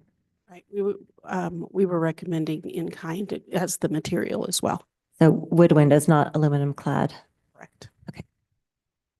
And I do believe we've done that on other projects as well, required the primary facades to be replaced in kind with respect to material, and then allowed the aluminum clad or other type of windows on the other facades. Ready to make a motion? Yeah. And remember, address the exception. Case number 2025-009690 HDRB at 1525 Canyon Road. I move to adopt staff's recommendation, finding that all exception criteria have been met for the replacement of the historic windows A and B, yes, on the primary facade with in-kind, in-like windows that are wood and painted, and the replacement of all other windows as proposed by the applicant. Second. Did I hear you indicate anything about the exceptions? Yeah, I said the exception criteria have been met, yes. And is there a second? Yes, Degnan, second. Thank you, Member Degnan. Member Anything Mather? further? Roll call vote, please. Member Mather? Yes. Member Bescheid? Yes. Member Benvenu? Oh, thank you. Vice Chair Guida? Yes. Member Argala Madrano? Yes. And Member Degnan? Yes. Thank you, Madam Chair. It has passed. Thank you. Thank you both. Point of clarification on that? Yes. Does that include replacing the windows on the other facades with aluminum clad windows? I didn't hear that. I just heard to replace the two front in kind. Sorry, I tried to indicate in the motion that the others can be replaced as you proposed. Got it. Yeah, Thanks. thank you. Okay, thank you. Next case is located at 1 Camino Pequeño. Is that applicant here? The applicant is here. And Lanny, may we hear from you?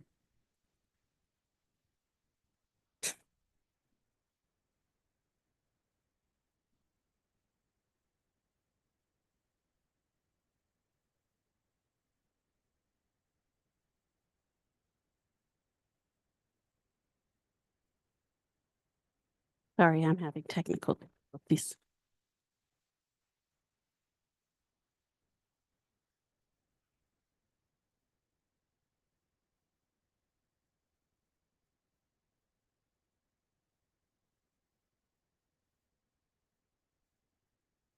Sorry about that. Okay, so this is case 2025-9689 for 1A Camino Pequeño. 1A Camino Pequeño is located on the north side of the road, just beyond the Camino Pequeño and Alameda intersection. The structure at 1A Camino Pequeño is a single-family residence listed as non-contributing to the downtown and east side historic district. Constructed in 1973 as an accessory dwelling unit to 1 Camino Pequeño. The structure is a stucco on-frame construction. It was split off of 1 Camino Pequeño in 2015 and is now on its own lot.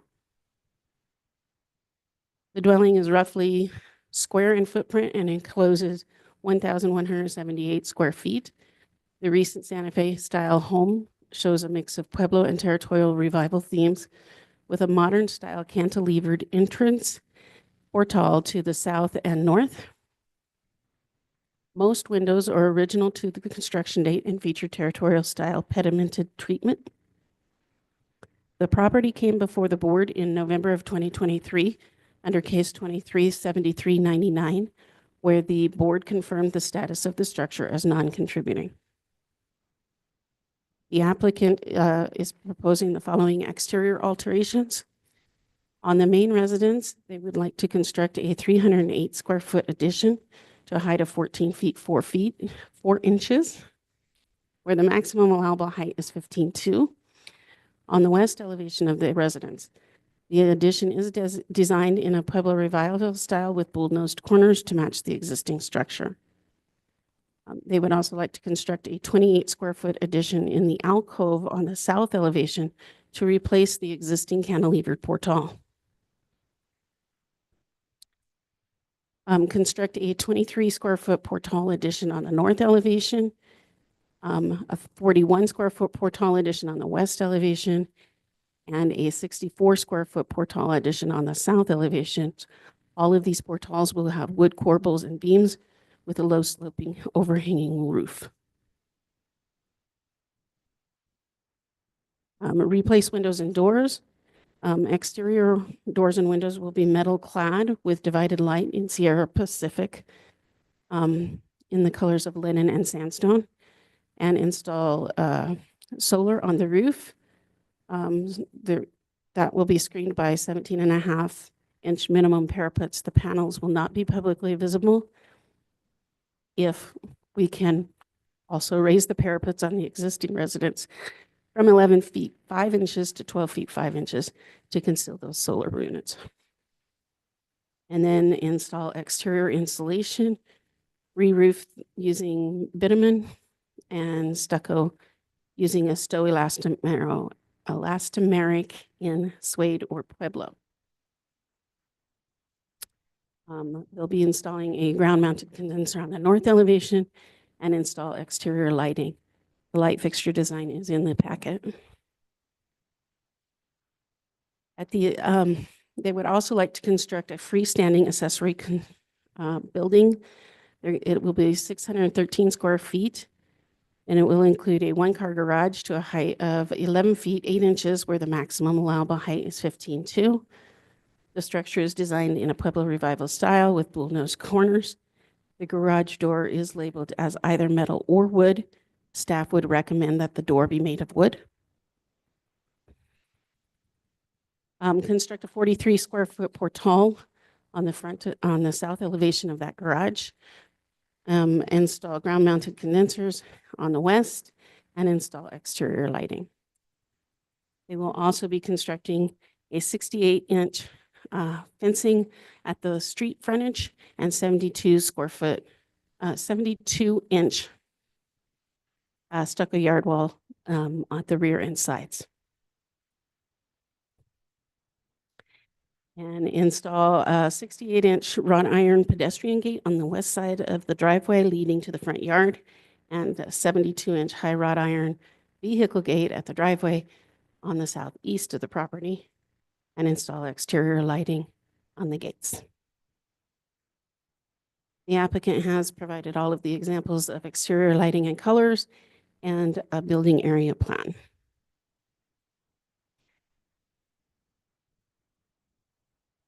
Staff recommends approval of the proposed project and finds that the application complies with section 14-5.2D, general design standards, and 14-5.2E Downtown and East Side Design Standard.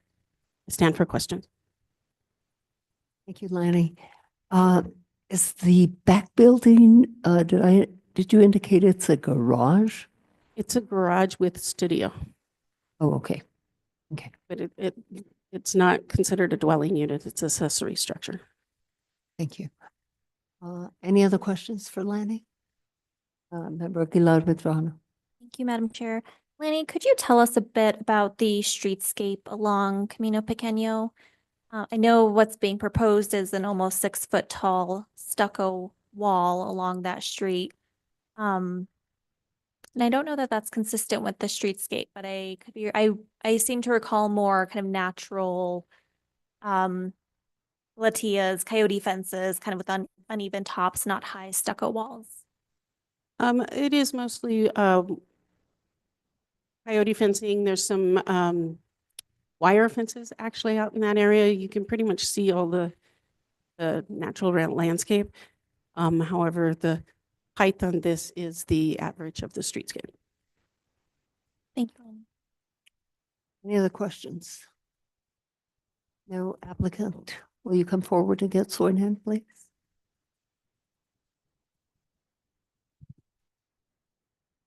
Good evening. Please state your name and address for the record. And raise your right hand to be sworn in. I am, excuse me, Courtney Matei, architect. My address is 574 West San Francisco Street. Do you solemnly declare and affirm that the testimony you have in reference to this item shall be the truth, nothing but the truth, and do this under the penalty of perjury? Yes, I do. Thank you, sir. Hi, thank you for your time tonight. The owner also, just so you know, she couldn't come back down. She was here a couple of weeks ago for the meeting that got canceled, but she is on Zoom. So if we have any questions to bring her into the picture or whatever, she's on call. I don't really have anything to add at this point, except that I feel like what we've been working on here is going to be a big improvement to the property, and we'll modernize it and still be keeping in tune with the Pequeño streetscape and all of that. For what it's worth, I used to live next door at number 2 Camino Pequeño for about 22 years, so I've got some familiarity with the neighborhood. I've been in that house a number of times. Had met Frank Kuziel 30 years ago. He's the one who had originally designed and built that house. So yeah, we're good friends with the original owners and everybody pretty much on the street there. So we've tried to just blend it in and be mindful of the unique character of Pequeño, because it is a pretty special street. Thank you. Would you kindly address Member Aguilar Medrano's comments in reference to the wall and the gate? And does that, how does that fit into the streetscape?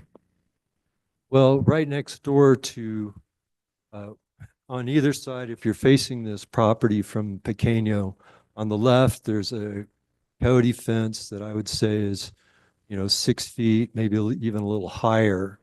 And then to the east side of the property, which is where two Camino Pequeño is, we built a 6-foot high wood fence there around, around the front part of the property and all of that. So the material being stucco is maybe a little different, but the height is still a little bit less than 6 feet. And the road is raised up a little bit compared to where the wall is. So if you're standing on the street itself, you're probably, 6 or 8 inches higher than what the grade is where the fence line is. Therefore, I feel like you still see over the fence. There's, it's not going to be an 8-foot high wall by any means, or anything that is going to look foreboding in my view. It just, provides a nice continuity around the property. The front part of the wall along Pequeño is not really that long, 40 feet, 30 feet, something like that. So it's not a huge portion of the property. Thank you. Any other questions for the applicant, board members? Member Aguilar-Petrano. Thank you, Madam Chair. I did have one more question. I'm looking at the elevation here that has the metal driveway gate, but it doesn't provide any additional detail. Can you give us a verbal description of kind of what that gate looks like, the color? I'm assuming this isn't solid, that those are openings. Yes, those would all be, it would be wrought iron. And so it's all going to be dark. I think I had called out either dark bronze or black finish on that. So it'll be the same material that the pedestrian gate is made out of so that they work together, but it'll be very simple and open. We have to have the balusters, not more than 4 inches apart because of building code regulations, keep kids from sticking their head through. But other than that, it's going to be very open and you'll see through it. Thank you for that. Any other questions? No other questions? Anyone in this room? Yes. Oh, we do have questions. Thank you, Madam Chair. Shag. I just wanted to ask the applicant if your client would be amenable to a coyote fence instead of the stucco. As you yourself mentioned, it's a bit of a departure from what's on Camino Pequeño. Or at least along the road, possibly. I'd really have to confer with her. Sure. But we did look at that option initially, and we just wanted to have some continuity for them as well. That we're going to have a CMU stuccoed wall on the west side, so that helps maintain a higher degree of privacy between their house and number one Pequeño. And I think that'll be acoustic and visual privacy that it gives them more. And we really didn't want to change materials at the front. Also, just I have to say, living on that street, it's beautiful, but there is a lot of dust in the air because it's a dirt street. And when we lived at number 2, it was just constant, dirt blowing in and things like that. I feel like the solid wall there would provide somewhat more protection and acoustic protection for them than a coyote fence would. And it'd be a long-term solution rather than something that would have to be maintained pretty frequently in order to keep it looking good. Mr. Matei, Ann Maist is online. Okay. And I've given her the opportunity to speak if she wishes. And if you wish to speak, please state your name and address for the record and be ready to be sworn. Can you hear me? Yes.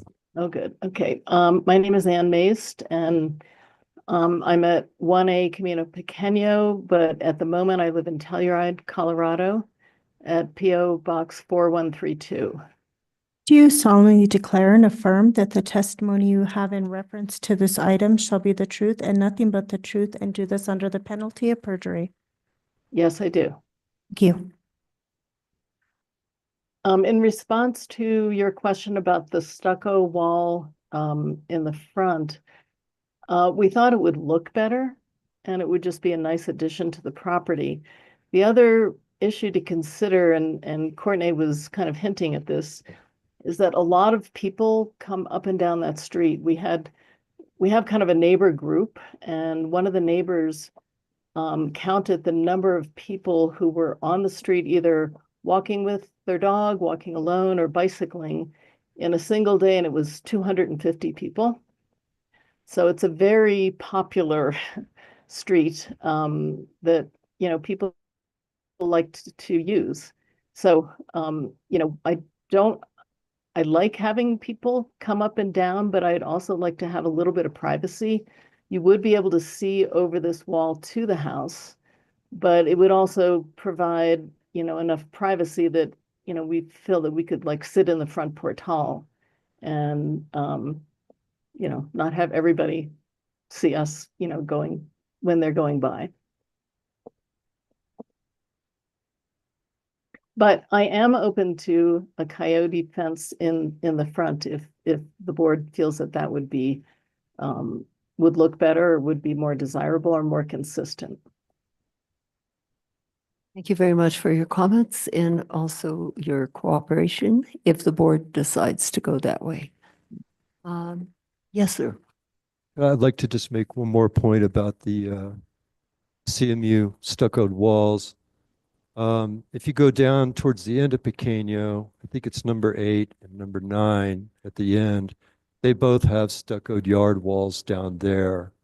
They're not really necessarily on either side of us, but if you walk just around the corner back towards East Alameda, there's all kinds of stuff. You can look down Pequeño towards East Alameda and you see stuccoed yard walls down there. So it's not unique to the neighborhood, might be unique to the houses on either side, but it's not going to be necessarily one of a kind. Thank you. Is there anyone else on Zoom that is wishing to comment? Yes, Chair Rios, Stephanie Benenato. Stephanie, you may unmute and please state your name and address for the record and be sworn. I don't think This is you've sworn public previously. comment, by the way. Stephanie Benenato, P.O. Box 1601, Santa Fe, New Mexico. Stephanie, do you solemnly declare and affirm that the testimony you have in reference to this item shall be the truth and nothing but the truth, and do this under the penalty of perjury? Yes. Thank you. I'm not really opposed to the addition, and the design generally is okay, but I really do question the use of the masonry wall on the front, because really it is one of the first properties on Camino Pequeño, and there are a lot of coyote fencing right there, and it just gives it more of a rural feel, I think, which is how you feel when you're walking down that road. It is a dirt road. People choose to live on the dirt road. So, it's like saying, well, I'm living in the historic zone. Why do I have to come in front of the board? It's just what you chose. And I don't think that a coyote fencing or a masonry wall, I don't think a masonry wall is going to give you more privacy than the same height of a coyote fencing. So I think that you'll get the same amount of privacy if the wall and fence are the same size or the same height, excuse me. I do understand the wanting of consistency, but again, I think the streetscape is important there. And I do appreciate the owner's willingness to have a coyote fence there. Thank you. Anyone else on Zoom? And board members, I will entertain a motion. No, Chair. Member Guida. Case 2025-009-689 HDRB 1 Camino Pequeño Unit A. I move that the board approve the project as submitted in line with staff's recommendations. Is there a second to the motion? Second. Roll call vote, please. Member Mather? Yes. Member Bescheid? No. Member Benvenu? Member Guida? Yes. Member Aguilar Madrano? No. Member Degnan? No. Madam, the motion has failed. Motion failed. I will entertain another motion. Member Aguilar Madrano. Madam Chair, in case number 2025-009-689 HDRB at 1 Camino Pequeño, I move to approve the application with the condition that the stucco wall along Camino Pequeño be changed to a coyote fence. And as I'm sure you know, the horizontal supports will have to be on the private side of that. So are you going to indicate staggered tops? Yes, the top of the coyote fence shall be staggered within a couple inches of each other to not create a uniform horizontal line along the top. Is there a second to this motion? Each I will second and propose a friendly amendment to construct the garage door out of wood rather than metal. Accepted as friendly. Thank you. Roll call vote. Member Degnan? Yes. Member Bescheid? Yes. Member Benvenu, Yes. Member Mather, Yes. Vice Chair Guida, Yes. Member Agla Marjano. Yes. Madam Chair, the motion has passed. Thank you. Thank you, and thank you to the owner. Yes, okay. Thank you. And could I just get a clarification on what the friendly amendment was about? The door being. It was the garage door material. Garage door, okay. Yes, All right. being of wood rather than metal. Thank you.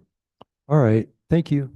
Okay, next case is located at 127 Dudon Street. Is that applicant here? Oh, the applicant is here. May we hear from you, Lanny?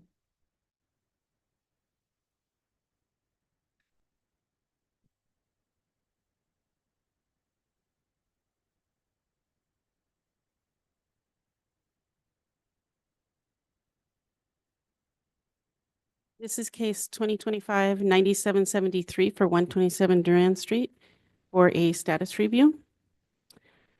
127 Durand is on the east side of the road, setback from the street and behind 127 Durand, units A and B. The single-family residence at 127 Durand Street is listed as non-contributing to the West Side Guadalupe Historic District. The property holds an accessory structure, which is also listed as non-contributing. According to the HCPI, the 1,189 square foot residential structure was constructed originally in the late 1930s. The structure started out as a square building, as is evidenced by the 1966 aerial photograph in the HCPI. The structure almost doubled its size with the 406 square foot 1985 addition. The HCPI indicates that a 90 square foot porch was also installed in the 1980s, but has since been removed. Remnant roofing material from the porch remains on the exterior wall where that portal used to be. And while the original structure was constructed of 12-inch thick adobe, the 1985 addition was constructed of concrete block. The windows in the adobe portion of the structure are inset into the wall, where the newer construction windows are not. The windows are a combination of metal, aluminum, and vinyl. According to the HCPI, none of the windows appear to be original to the structure. The HCPI also indicates that the wood doors, 1/6 panel, and the other faux plank appear to also not be original.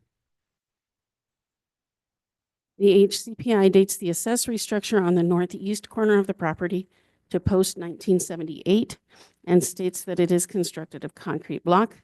The roof is supported by posts on the door floor.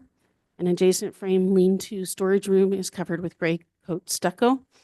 And upon a recent site inspection, the entire accessory structure appears to be unstable.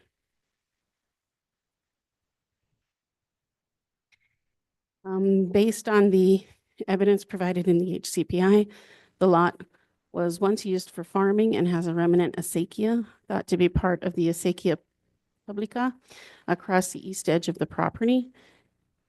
My understanding is that's actually just outside of the property line, but we don't know for sure. According to the HCPI, a Durand family descendant subdivided a portion of the large estate into the Durand subdivision in the 1920s. Elena Durand, Candelario, and Quintana Streets are all part of this subdivision. The homes in this area were constructed as simple adobe structures topped with tin roofs. The roads were unpaved and sidewalks were not brought in until the 1970s. By the late 1930s, Durand Street had mostly filled in with homes. All the primary residences were owner occupied, and the street was entirely populated by families with Spanish surnames. The 1938 city directory indicates the presence of rear houses, which are smaller homes built at the back of the properties that were rented out to generate additional income. The primary residential structure at 127 appears to be one of those smaller 4-room homes built at the back of the property to generate income. After being used as a rental property, the home was split off from the front house, creating the flag lot configuration. From the late 1970s to her death in 2022, the property was owned by Martha Baca, who donated the proceeds of the sale of the property to local charities. The applicant is requesting a status review with primary facade designation, if applicable, of the residential structure, and a status review with primary facade designation, if applicable, of the accessory structure. Staff is recommending the historic status of the residential structure be maintained as non-contributing, and the status of the accessory structure be maintained as non-contributing for section 5.2C designation of significant contributing structures. Thank you, Lanny. Any questions for Lanny, board members? None at this time. Applicant, Kayla? Hi, please state your name and address for the record. Gayla Bechtel, 1813 Hano Road, Santa Fe, New Mexico. Do you solemnly swear and affirm that the testimony you have in reference to this item is the truth, the whole truth, and do this under the penalty of perjury? Thank you. Good evening. I don't have anything to add, particularly to the report. I guess you agree with the Do assessment? you agree? Yes, I think it's. So too many changes to this building, and it really, we were there on site. I agree that it doesn't contribute to the district, neither this building nor the other. There's just not much. It's been a trash heap apparently for many years. Now my clients, the new owners, they've cleaned up, I don't know how many loads of trash, and will continue. However, well, it doesn't really matter what our plan is. We're keeping the house, but so. Thank you. Any questions for the applicant? Questions? Yes, we do have a question. Member Aguilar Madrano. Thank you, Madam Chair. I also agree with Lanny's recommendation. The only thing I wanted to talk about was the acequia. The survey that was done in 2024 does have the eastern and western corners of the acequia showing within the property line. And I know in the past, I think very recently, that we did designate acequia walls as a contributing feature, since we'll regularly do landscape walls. I was just curious if you had any thoughts about that acequia. I do hope they are on our property, but I do believe they're on the adjacent property. We've been in touch with the owners of the properties and behind us, and because they want to repair the wall between the two properties. They have been able to get to it for decades, and they they think it's theirs. So we don't know, but yes, we do think about it, and I hope that it remains a feature, even though it doesn't operate. Even though excuse me. No, I was just going to say that kind of leads me to a follow-up question of a potentially contributing feature like this that may span multiple properties. Do we have the ability to at least designate up the portion that today is showing within the property lines on the survey that we have? Sorry, Frank, I think that was for you, but I forgot to call you out. I'm sorry, can I trouble you to repeat the question? Yeah, so there is an acequia that is showing on this survey as partially inside of the property line. So my question is, do we have the ability to, I guess, designate the portion within our property line as a contributing feature? Acequias are protected by a number of different laws and codes. I don't know that it's a structure. I've never seen that done before, but I do know that, like, for example, the Archaeological Review Board sometimes takes up acequias. I think the state water engineer takes up acequias. I think you can probably put it in there, but I'm not quite sure what the authority would be to do that. Paul, do you have something to shed on this? Chair, Member Aguilar Madrano, HCPI forms are usually used to document acequias. And if Mr. Murphy did document this acequia segment on the property and it's shown in the plat, you do have that authority to make a preservation act. Thank you. Thank you, Paul.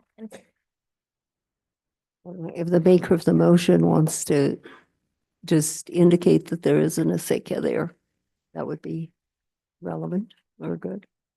And they are protected. You have no further questions. Are there any comments from anyone in this room? No one? Oh, yes, please come forward. If I could interject one other thing. Yes. There is a provision in the code that reads that you can adopt conditions. Conditions.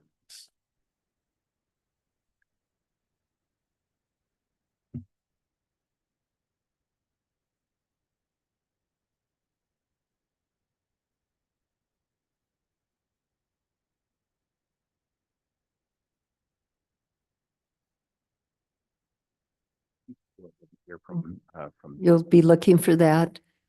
Yes, ma'am. You need to state your name, your address, and get sworn in. My name is my name is Catherine Rivera. I am a resident at 132 Daniel Street and also a co-property owner of 130 Daniel Street in Santa Fe. Please raise your right hand if you would, please, Mr. Rivera.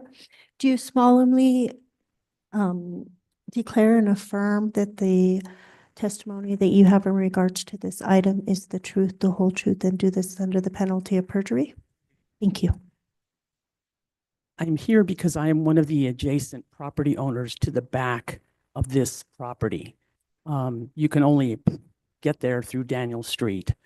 There is an acequia there, and because I am owner of both of those properties, one of the acequias goes right through the property in the backyard of 130 Daniel Street. And that property has always been designated as non-contributing.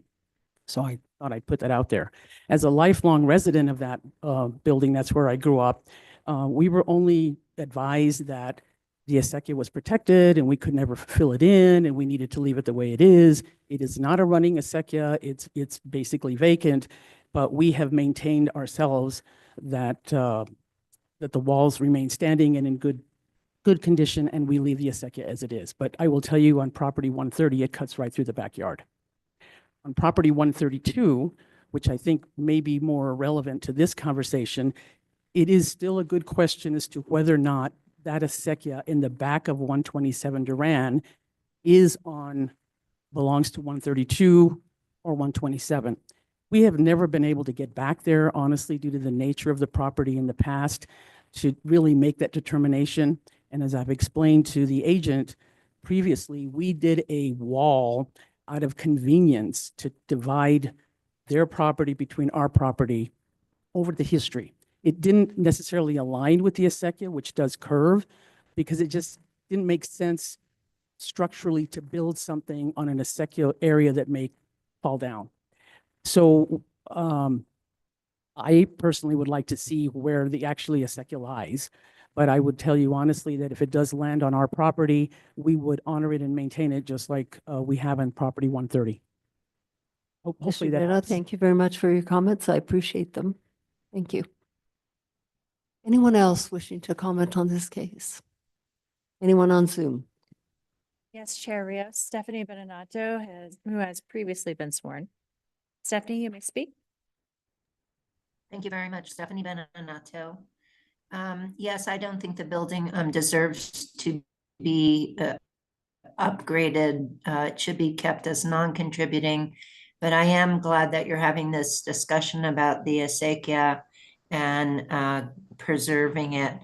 And given that there is a question about which property it's on, maybe it could just be a conditional approval or a note that the other owner, that is Ms. Rivera, would be maintaining the acequia. I also, and maybe Ms. Lamboy knows about this, but I also understood that the city was undertaking an acequia study.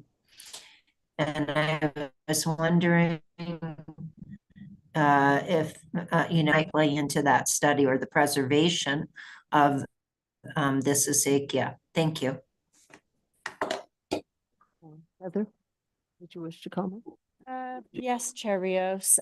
We are going to be applying for a grant to update David Snow's Acequia study from 1988, I believe.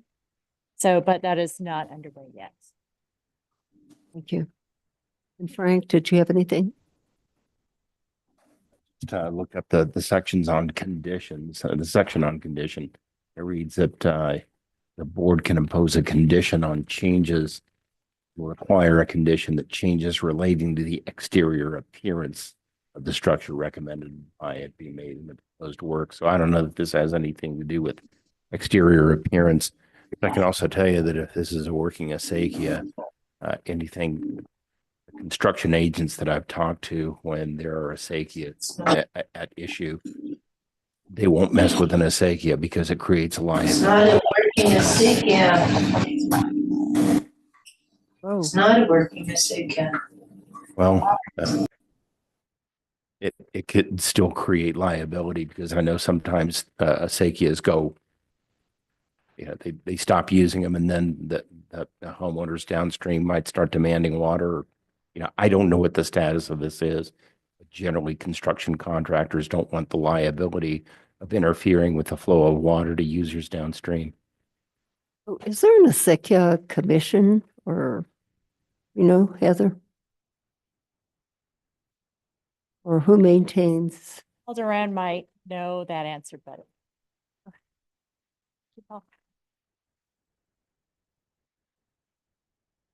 Thank you, Heather. Madam Chair, members of the board, there is an acequia association within the state and within local municipalities.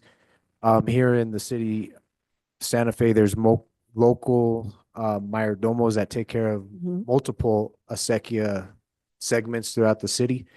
So you can contact the Nature Conservancy, you can contact the New Mexico State Engineer's Office, you can contact the New Mexico Acequia Association.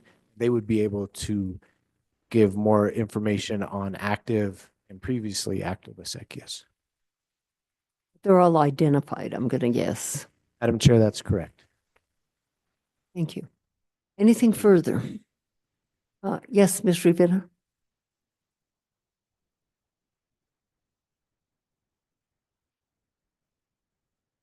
Catherine Rivera.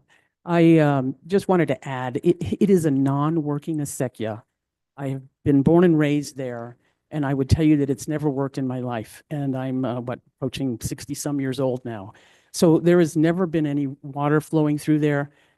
As mentioned in the history of the property, this whole area was once upon a time orchards owned by the Duran family, and then they split up these properties in different sections. So as a result, many of the trees in the area are fruit trees, pear trees, apricot trees, etc.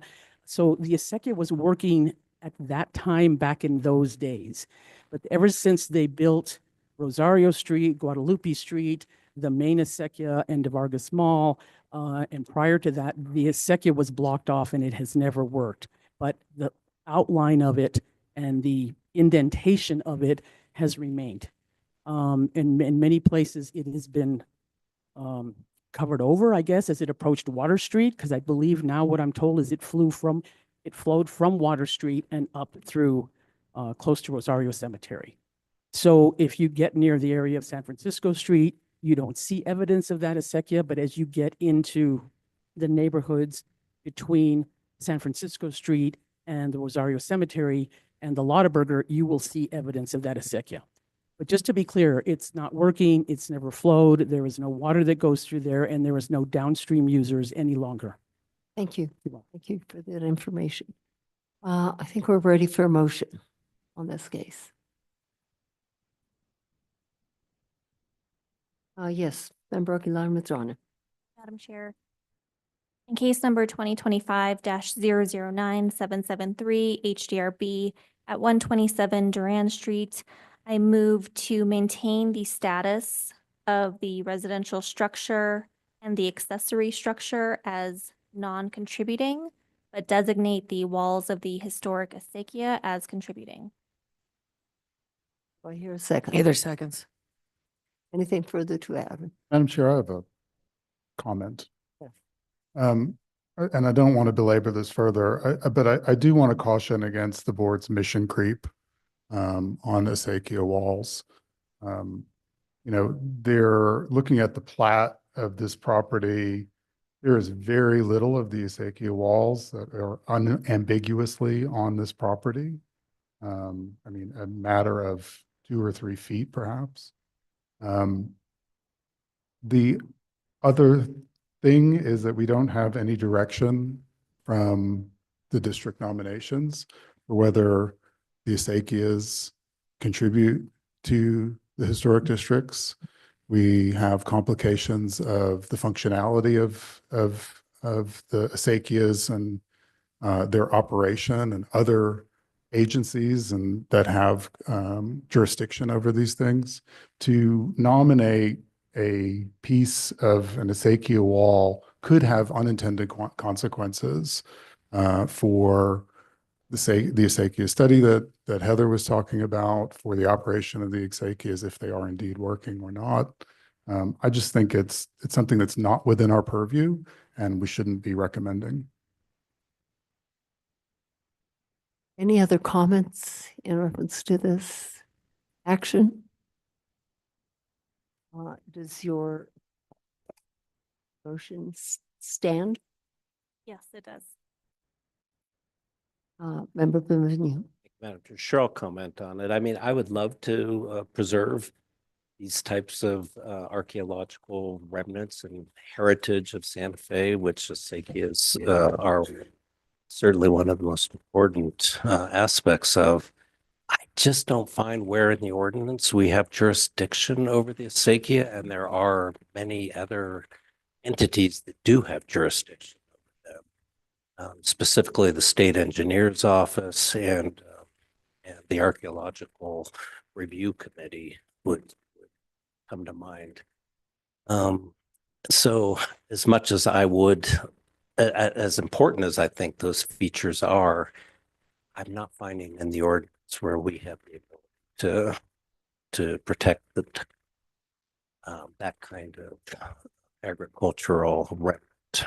So we have come, thank you, Member Benvenu. We have come across cases where there are acequias and there has been discussion in reference to the acequias, but there has never, and I understand your point of view that you want to preserve that, but the H board really doesn't have purview over acequias, but I don't know, perhaps you don't have to make it as part of a motion, but I don't know if you just want to put a little asterisk. There is an acequia and perhaps the proper authority should protect that. Something of that sort, maybe. Yes, Member Aguilar-Madrona. Just to add to the conversation, I guess where I feel like we do have some purview is we regularly in the past will designate landscape walls, sometimes which are as short as, 18 inches as contributing.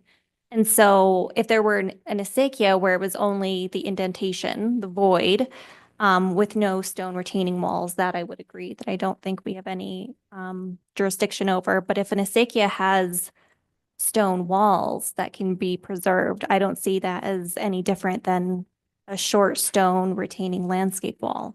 So that's, I'm going to leave my motion as is. It sounds like it may not go through, but I just wanted to give some more context to my. And did we have a second to the motion? And we have a second to the motion. Let's see, roll call vote, please. Member Mather, Yes. Member Bescheid, No. Member Benvenu, as I say, I would love to protect that acequia too, but for the reasons stated, I vote. I'm sorry, sir, can you repeat no? Thank you. Vice Chair Guida, No. Member Aguilar-Madrona, Yes. Member Degnan. Yes.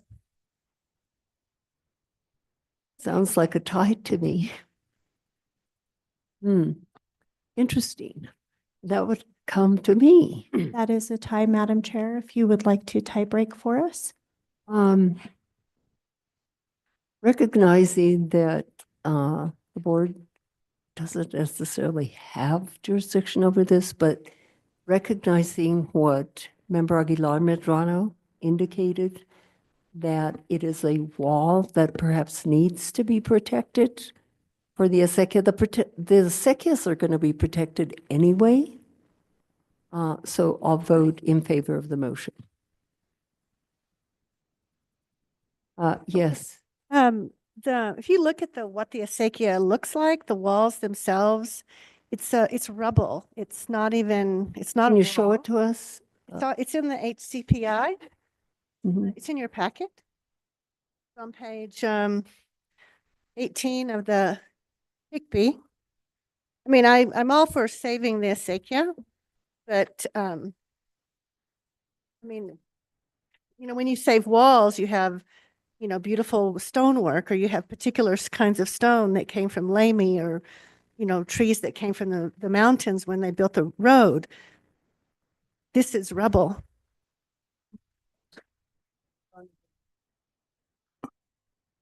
Madam Chair, would you like to pause the motion for a moment? Or Yes, just in the middle of a motion?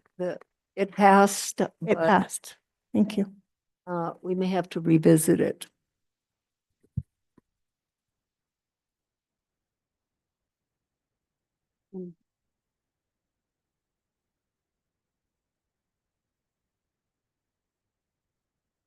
IT, can you turn on the overhead, please?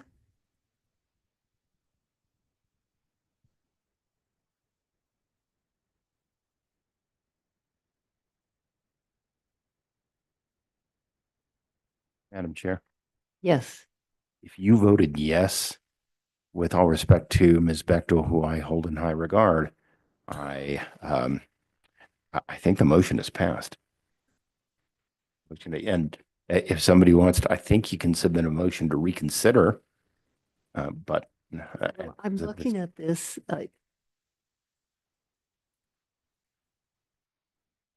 Madam Chair, may I ask a question? It seems to me that while we all value acequias in Santa Fe, of course we do, but I think if our member, am I right, would consider remaking the motion, maybe we could have a more direction for everyone. I think it's very vague. Unfortunately, I mean, do we have to mention, call out the acequia wall? I mean, if we're approving the project? You know what I'm saying, specified, we have to speak to that. I appreciate that you care about it, and of course we should, but is it necessary is my question. Do we have to speak to the acequia wall?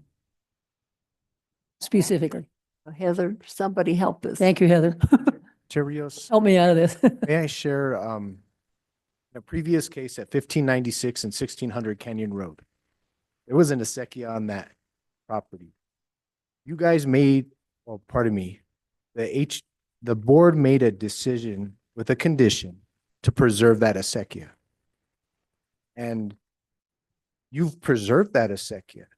The people that own that property were going to build on top of that acequia. And because of your conditional approval, making them go to the ARC for approval and clearance, you preserve that acequia. So what Member Aguilar Medrano is doing right now is preserving a segment of history in time and place, which Mrs. Rivera just shared. And so it is an archaeological site, whether it's documented or not. It does have preservation aspects to it, but making a condition to preserve it, it's only beneficial for the city of Santa Fe, for the historic districts, and for future preservation. Point of order, Madam Chair. Yeah, same. Yes. We had a motion, it passed. If we're reconsidering the motion, there should be a motion to reconsider, to withdraw and reconsider the motion. Otherwise, we should not be having discussion about this. And the motion to reconsider has to be made by the party that made the original motion. Thank you, John. Seconded it. So I do think it's out of order to have continuing discussion of this motion once it's been decided, unless we're now moving on. Thank you, board members, for your comments. We will go forward. The motion stands. Thank you. Next case is located at 925 Acequia Madre. Applicant is here.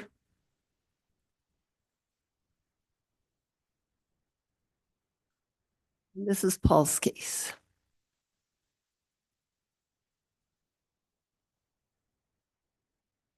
Madam Chair, members of the board.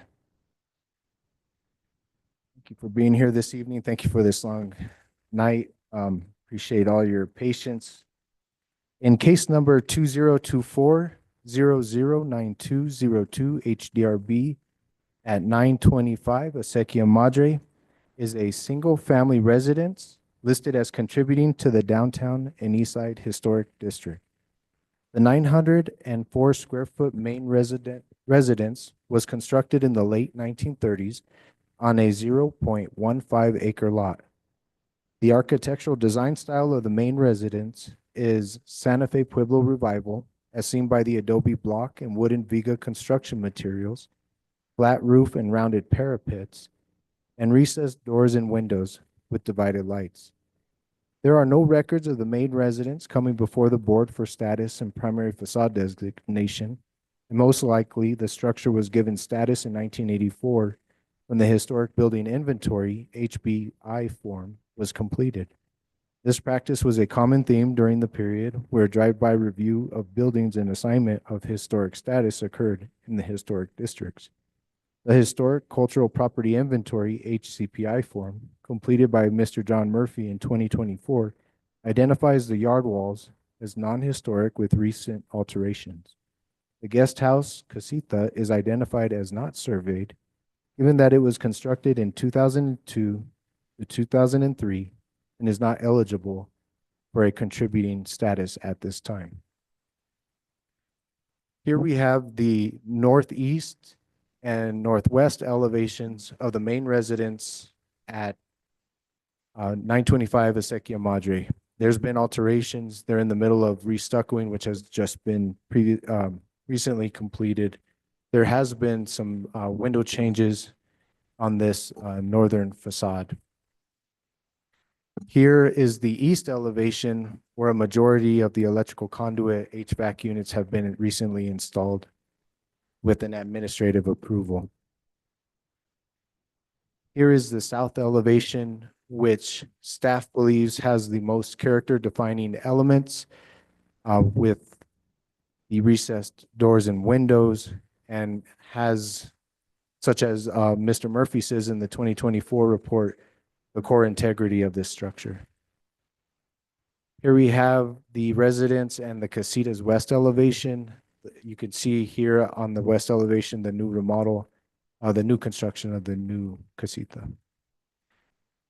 Here's the 1984 Historic Building Inventory form photograph, courtesy of Mr. Murphy's HCPI form.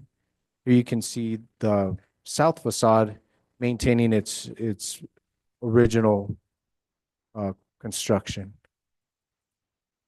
Here's a great illustration that Mr. Murphy provides in his HCPI form from 2001 to 2005 aerial photography of the original core structure and the development of that parcel.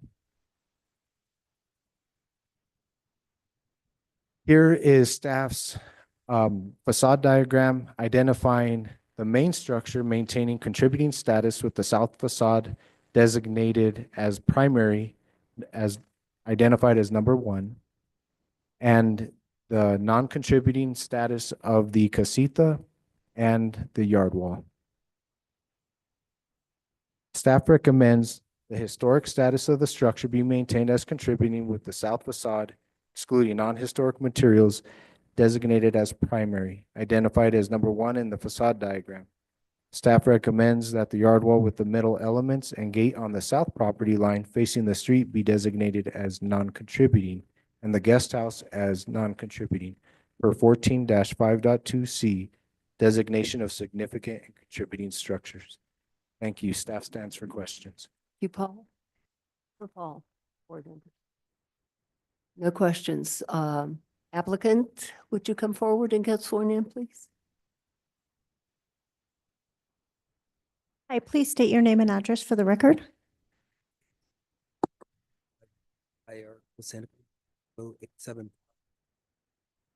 Thank you. Do you solemnly declare and affirm that the testimony you have in reference to this item is the truth, nothing but the truth, and do this under the penalty of perjury?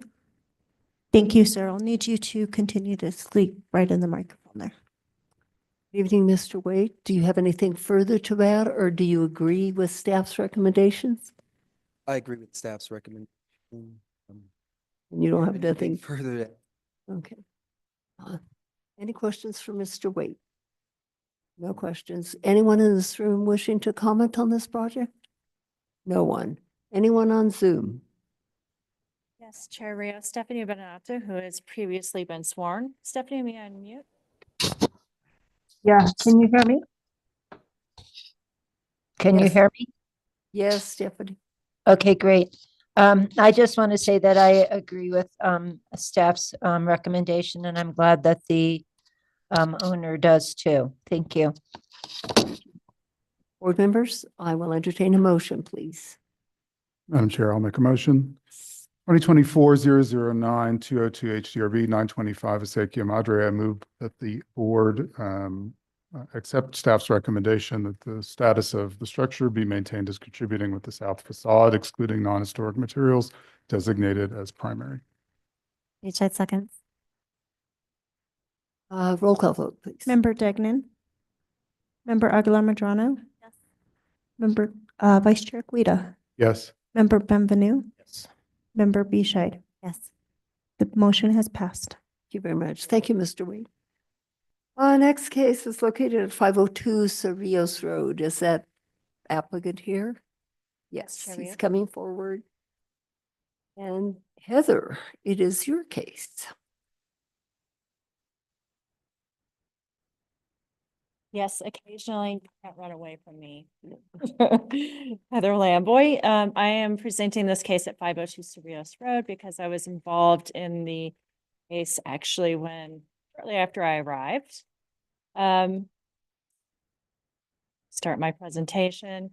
So this property located at 502 Cerrillos Road has been there since the 1930s and 40s. It actually has had lots of different eras of construction. The Historic Districts Review Board designated this or retained a non-contributing status for the building. This is a picture from the 70s of the Schifani Brothers printing company. And you can see on this picture, the portal, which is sort of the dark box there. The site is located at the intersection of Manhattan Avenue, Cerrillos Road and Sandoval as it cuts off in different locations. It's really interesting to look at the old historic maps, and you can see circled here, there used to be a lot of tourist courts around the subject property, and which now have become hotels. So this has sort of played a prominent role on this corner for quite a long time. The applicant received approval for renovation to the building. And as part of that approval, you may recall in 2023, it was determined that all exceptions would have to go to the governing body. The Historic Districts Review Board was only a recommending entity. The code has since been changed. So the applicant is coming back and seeking an exception to the ordinance to enclose the portal on the non-primary facade. So this is an illustration of the site plan, the proposed and the existing and proposed. Not much is happening with reference to the building itself. And right here in that northeast corner is where the portal was located. And just a view of the floor plan illustrates where this portal would be enclosed. The primary entrance to the building is located further to the south along that eastern facade. This is the east elevation. This is the drawing that was approved by the Historic Districts Review Board in 2023, showing the portal with a steel fence in front of it. But as the applicant was constructing, as they were going through the construction, they felt like that would be confusing to patrons of the business. And so now they're proposing to enclose the portal with a stucco wall to match. The lintel itself would also be covered. And then also part and parcel of that is the opening that faces to the north, on the side of the building, which would become a window. So, it wouldn't change the size of the opening, just a window would be inserted. All the trim and, colors and finishes would be the same as has already been approved by the board. And staff finds that all of the exception criteria have been met and recommends approval of the proposed portal enclosure. That concludes my presentation. Thank you, Heather. Any questions for Heather? Member Guido. Thank you, Madam Chair. Heather, and the board's recommendation was that exception criteria had been met, and that's what we recommended to the city council at the time. Chair Rios, so the enclosure of the portal came as a separate item at one point, which was denied by the board based on the material that was there. It was like a lot of metal panels. And so that was denied. That did not go any further. And so now the applicant has come back with an alternate sign. I see. Thank you. Thank you, Madam Chair. So I guess the one thing that jumps out at me is that the entire street facing facade is going to be blank walls except for the entryway. Is that the end result of all this? And does that seem consistent with the streetscape? Chair Rios, member Bienvenue, to answer the street facing facade, the entryway, yes, would be the only opening at that point. But also in terms of the streetscape and the character of the historic transition district, actually much of this district used to be an industrial zone, sort of the original industrial area associated with the rail yards. So you see a lot of different types of shapes and forms in this district. So as to the streetscape, it's varied, and I don't know that I could answer that question. Well, it's not even really consistent with the rest of the building. If you look at any other elevation, it's punctuated with openings.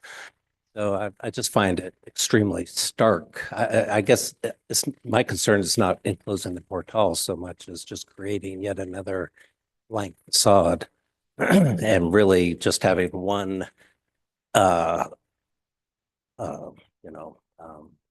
very modern, entryway left facing the street, and we approved that, but it does have a the overhang that's made out of steel, and then it's got inset divided light windows made out of bright framed in bright metal. So that's going to stand out extremely strongly to me.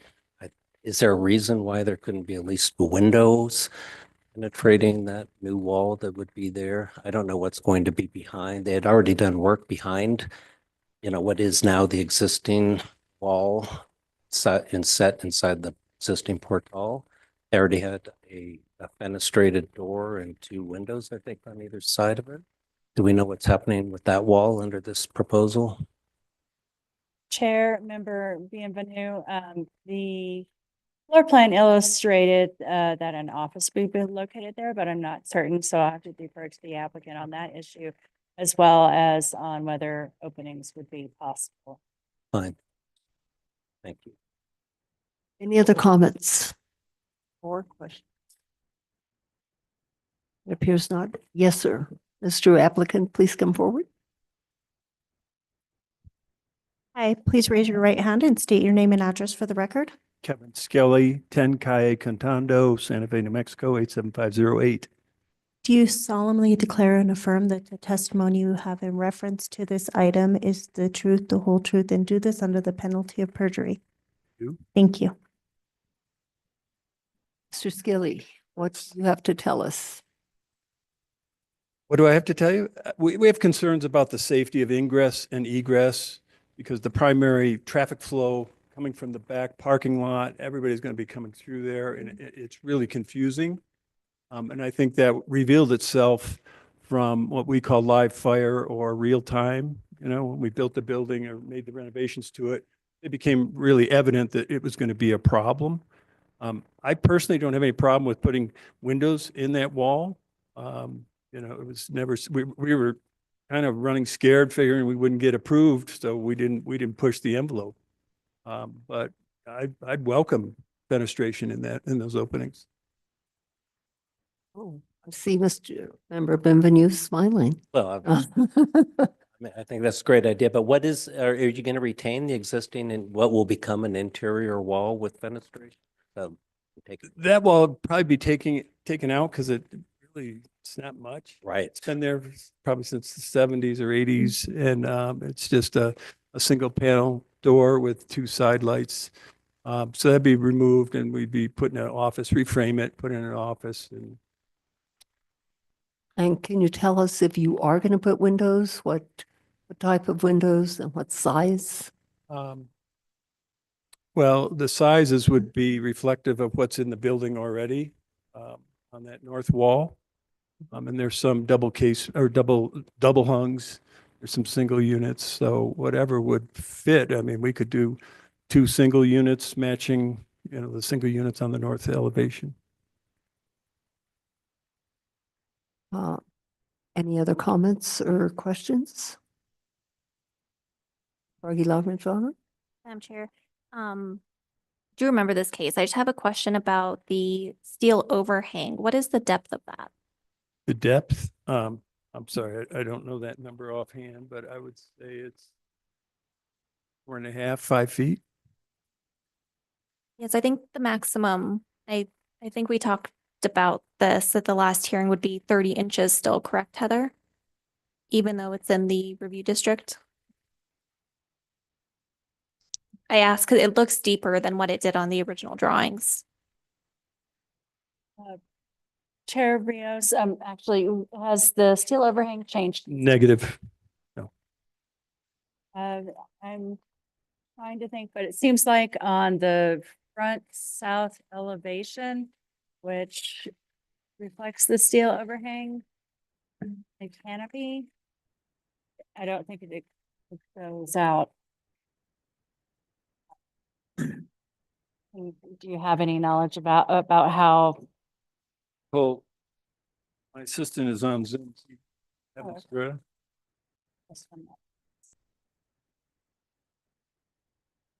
Segura. Kevin, you can unmute and please state your name and address for the record and be sworn. Yes, this is Kevin Segura, 2908 Cliff Palace, Santa Fe, New Mexico. Thank you, Kevin. Do you solemnly declare and affirm that the testimony you have in reference to this item shall be the truth and nothing but the truth, and do this under the penalty of perjury? Yes. Thank you. Mr. Segura, you have the floor. Yeah, so just to clarify, it cut out just a little bit. So what is the question? What is the depth of the cantilevered metal overhang by the front door? I'm looking at the approved drawings right now. We're showing a depth of 3 foot 6 inches. So that's greater than the 30 inches. That is allowed. Correct, Heather? As long, I get my only, I know it's 30 inches. My only confusion is because it's the review district, if that is any different. Historic transit, yes. The transition, yeah, thank you. Chair Member Aguilar Medrano, that's correct. It's different in historic positions. Okay, so we're within the max in the transition district. Any other questions for the applicant? None? Anyone in this audience wishing to comment? Nope. Anyone on Zoom? Yes, Chair Rios, Stephanie Benenato, previously sworn. Yes, Stephanie. Yes, Stephanie Benenato, thank you. I too think there needs to be some fenestration or openings in that wall if you're going to allow it to be enclosed. I sort of like the longer windows myself, but it's too much mass, too much unrelieved mass there.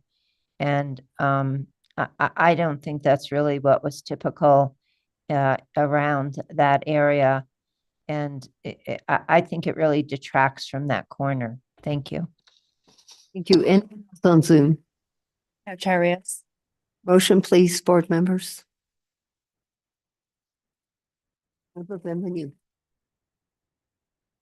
Okay, thank you, Madam Chair. So then in case 2025-009748 HDRB at 502 Cerritos Road, I move to adopt staff's findings that the exception criteria to enclose the existing northeast portal have been met in this case for the reasons given by staff, and that the application be granted to enclose that portal on condition that the design be modified to include 2 double hung windows similar in design to the windows on the existing north elevation and appropriately set back from the corners of the facade as required under the ordinance, all to be submitted to staff. Second. Sorry, can I just propose a friendly amendment that the drawings be revised and submitted to staff before seeking a permit? Anything further to add, board members? Nothing further? Roll call vote, please. Member Mather, Yes. Member Bichette, Yes. Member Benvenu, Yes. Member Ardala Madrano, Member Degnan, Yes. Vice Chair Guida. No. The motion has passed. Thank you, sir. Thank you. Our next case is at 1182 Cerro Gordo. I'm going to guess that some of these sleepy people are the applicants. I saw you yawning. Okay, may we hear the case, please?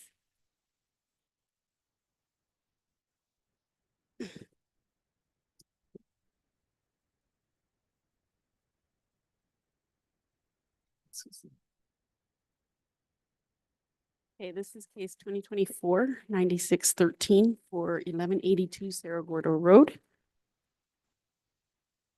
1182 Cerro Gordo Road is to the south of Cerro Gordo down a private drive with no street frontage.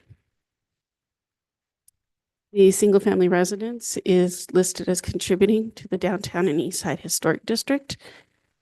Tucked behind and below the grade of the residence sits an accessory structure and retaining walls, which the HDRB designated as contributing in November of 2024.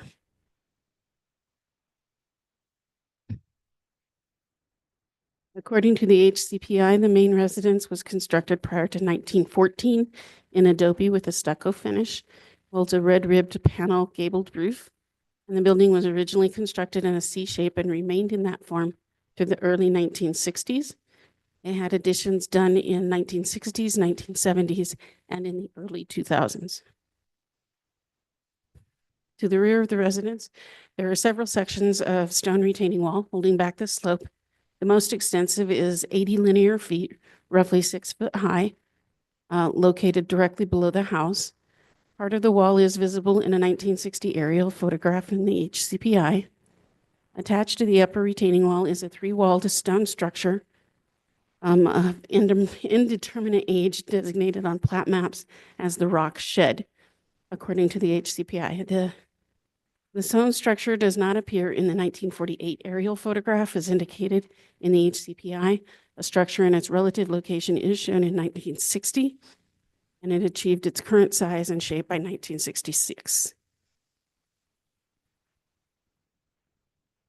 According to the HCPI, the 84 square foot building is constructed of quartzite and other local and imported stones.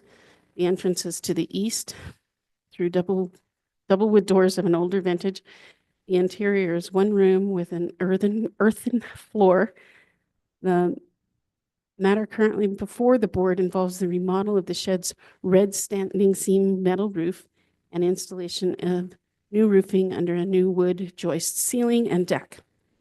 These images show the red standing seam roof and then the structure without the roof.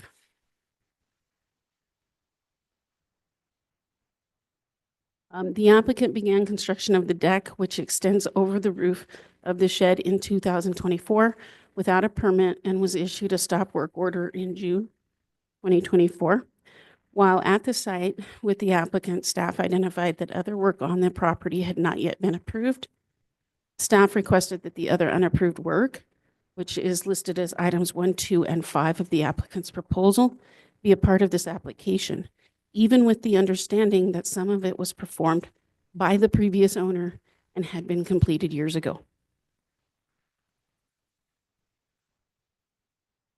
So the applicant is requesting retroactive approval for work that has been done without approval.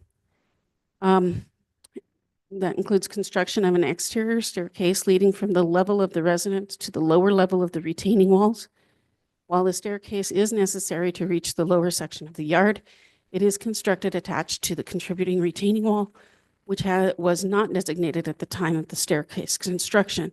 The applicant is requesting an exception to section 14-5.2 D5B for constructing an architectural feature on a primary facade. They wish to remove the red metal roof from the contributing shed structure and install in its place a bry or bitumen roof system on the shed structure under the deck system. The applicant is requesting an exception to 14-5.2 D6 for replacing a roof not in kind. And then they're going to construct a 134 square foot deck on the south side of the residence, which will serve as an extra roof for the shed structure. It will actually be floating above the roof, supported by columns. And then replace 110 linear feet of coyote fencing and surround the new deck with a thin profile 42-inch high metal safety railing. This railing will be along the top of the retaining wall and on the deck, serving as the roof to the shed. The south elevation here shows the deck above the shed structure's roof. And then there is a letter from a structural engineer in the packet that explains how the deck above the roof will not cause damage to the shed structure.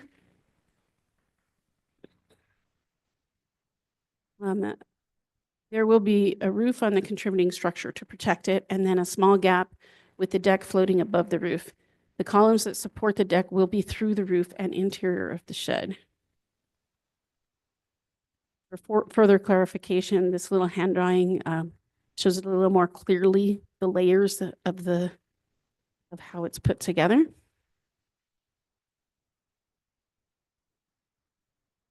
Staff finds that the exception criteria for section 14-5.2 D6 to replace a roof not in kind have been met, and the exception criteria for section 14-5.2 D5B to place an architectural feature on a primary facade have been met.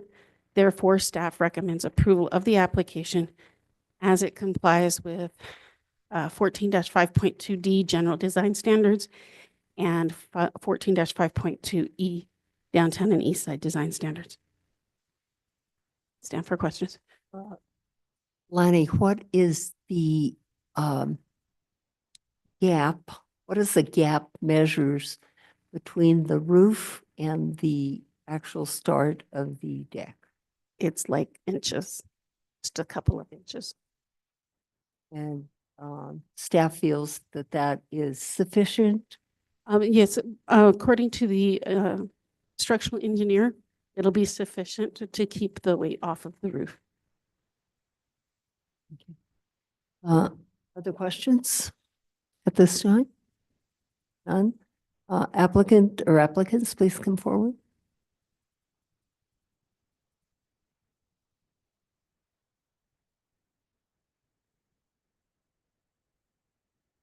Please raise your right hand and state your name and address for the record.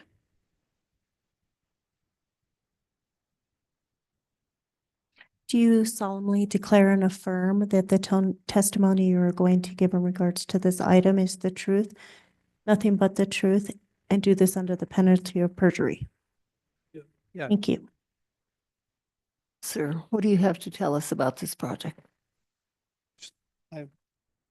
I without permit, it was working to correct what the owner felt were dangerous life safety issues.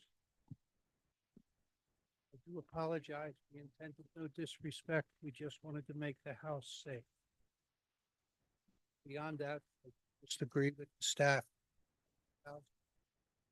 Okay, and that deck, today when we were on the field trip, that deck is going to go up, then there's a door here.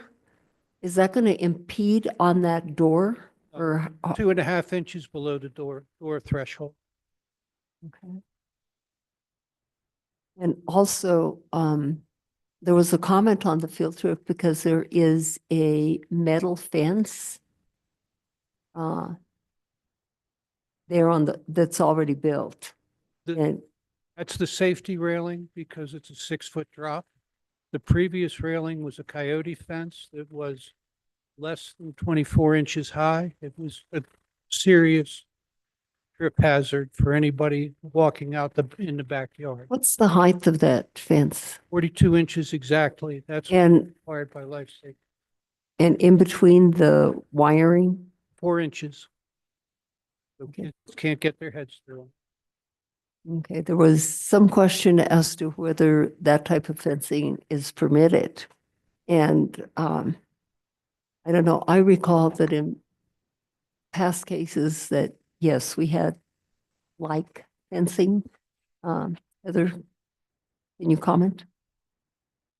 Chair Rios, with reference to the material of the fencing, I mean, and the design, 4 inches is the dimension, but I would leave it to a building permit reviewer who's certified in these things to confirm that that's okay. If that's not okay, then the applicant will have to come back for an administrative approval or an approval by the board to change it. But as far as materials, that fencing, that style has type of fencing is allowed? There has been metal fencing allowed, something of the style. It's typically not in, not on the streets or in publicly visible areas. You know, we did select what we thought was the least visible possible fence profile. In other words, you can't see it from anywhere was the intention. Well, actually, you can see it, your neighbors can see it. I don't know about a road, about a roadway. I mean, your neighbors that are down below. They look up. We are looking at their 12-foot Avian rock walls. High. So, But the woman, my client who inherited this property, it has an extremely good relationship with the folks down at the bottom of the hill. And they are very much in support of the project and just want the house to be safe. that's good to hear. Any questions for the applicant, board members? It appears no. Anyone in this room wanting to comment? Nope. Anyone on Zoom? Mr. Chair Rios, Stephanie Benenato, previously sworn. Yeah, thank you very much, Stephanie Benenato. I'm having a hard time about the hardship. I don't really understand the safety issue. I mean, I understand like wire fencing so kids' heads can't go through whatever, but why do you need a deck up there to begin with on a primary facade? Isn't there some other alternative? And we haven't really talked about alternative designs here at all and the real need for it. I mean, if you needed a low fence that could be almost invisible for some safety reason, that would be one thing. But this metal fencing seems to really kind of take over the view of the house. So thank you. Anyone else on Zoom? No, Chair Rios. Board members, are you ready for a motion?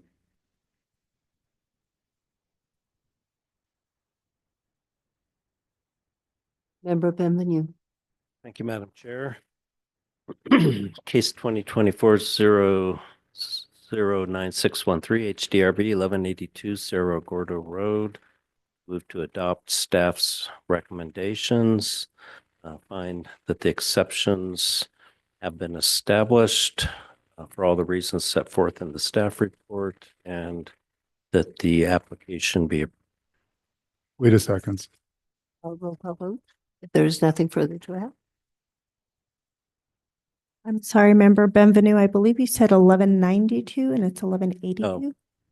I hope I said 1182, but if I didn't, that's what I mean. Okay, thank you. Member Mather, Yes. Member Bescheid, Yes. Vice Chair Guida, Yes. Member Aguilar-Majano, Member Degnan, Yes. Member Benvenu. Yes. Thank you. The motion has passed. Sir. The next case is located at 202 Irvine Street. And Paul, may we hear from you? And is the applicant here? Oh, there he is, hidden.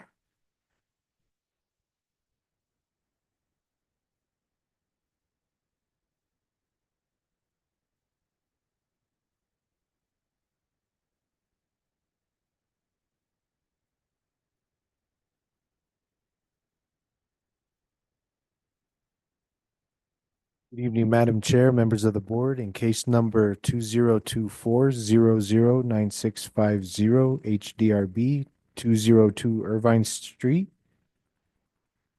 202 Irvine Street is a single-family residence listed as non-contributing to the Westside Guadalupe Historic District. The main residential structure was built in the mid-1930s on a 0.13 acre lot comprising of 1,280 square feet of roofed area. The structure was built in the Santa Fe vernacular architectural design style as seen by the flat roof, rounded parapets, and recessed doors and windows. A 160 square foot enclosed portal addition was added to the south facade in the 1950s, along with an addition on the west facade and the replacement of all the doors and windows in 1979 to 1980. In 2006, the roof was raised and replaced. A 148 square foot portal was added.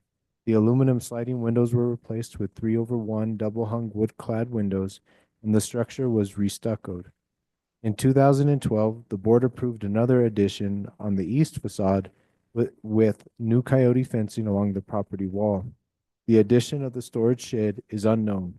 However, it appears on the plan set from 2006 and most likely constructed without a permit in the early 2000s.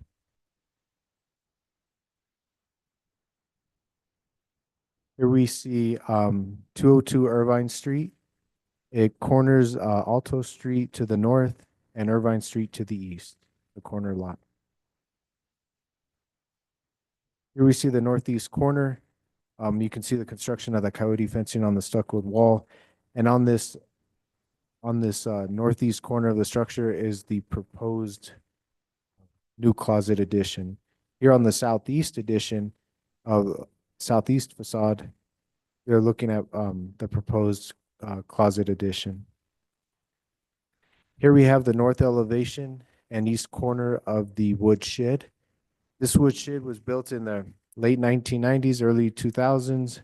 It was placed on the zero lot line of the property, and so they are looking at moving this shed 5 feet to the north, 5 feet to the east to meet zoning requirements. And I talked to the board and requested that the pastel color, which is common within the Westside Guadalupe Historic District, be retained if the applicant so chooses. So here is the existing and proposed site plan showing the locations of the two additions along with the storage shed in that southwest portion of the plat. The existing and proposed floor plan showing the new two additions on the bottom on that east facade. Here we have the north elevation. On the bottom, number 8, showing the addition of that closet addition. Here we have the existing and proposed east elevations. On this elevations, you can show the design shows the two additions along with their canales and the raising of the chimney, as you can see profiled in the back. Here we have the existing and proposed south elevations showing the removal of one of the windows on that east elevation, removing that window and placing it on the south elevation next to the other window, and the raising of the chimney as well as that addition. Here we have the proposed and existing west elevation. No general work on this west elevation other than the raising of that chimney 2 feet from the rooftop. Here we have the overall dimensions of the storage shed, 24 feet, 3 inches by 8 feet, 4 inches. Here we have the east and west elevations showing the dimensions and the architectural design style with corrugated steel roofing, sloping shed roof. Here we have the north elevation showing the entry to the storage shed, and the south elevation, which aligns to the 0 lot line.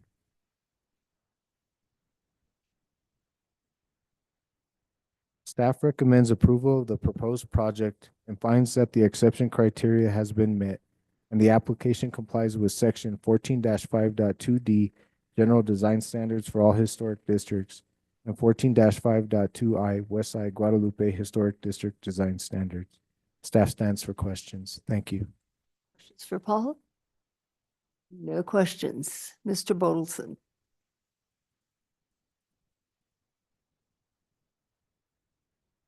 Hey, please state your name and address for the record.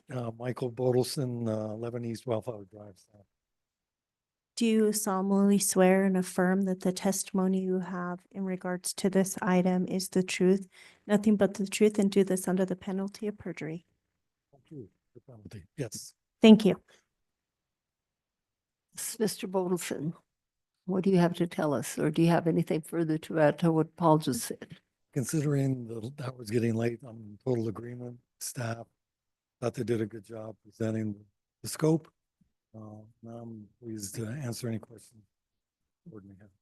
Thank you. I'm happy to see that this house is yellow. Houses on the west side were multicolored, lots of pastel colors in the old days. Now you see them occasionally. Right. Now they show up a little bit. And then they... So any questions for Mr. Bodelson? Mr. Benvenu? Thank you, Member Madam Chair. So just in terms of color, we had a discussion today on site about, I understand that the applicant was proposing to paint the blue shed to match the stucco on the house. Would you be averse to just leaving it the blue color, which is? No, not at all. You know, Chair and members. We were just assuming that was the preference of the board. Right. I assume that too, that's what you were thinking. Do you have a preference? I think the owner would prefer to keep the color. It was painted 5 years ago or more. In need of a little bit of touch up, but I think they like it. Okay. Thanks. Any other questions or comments? None. Anyone wanting to comment on this case? On Zoom? No one in the room?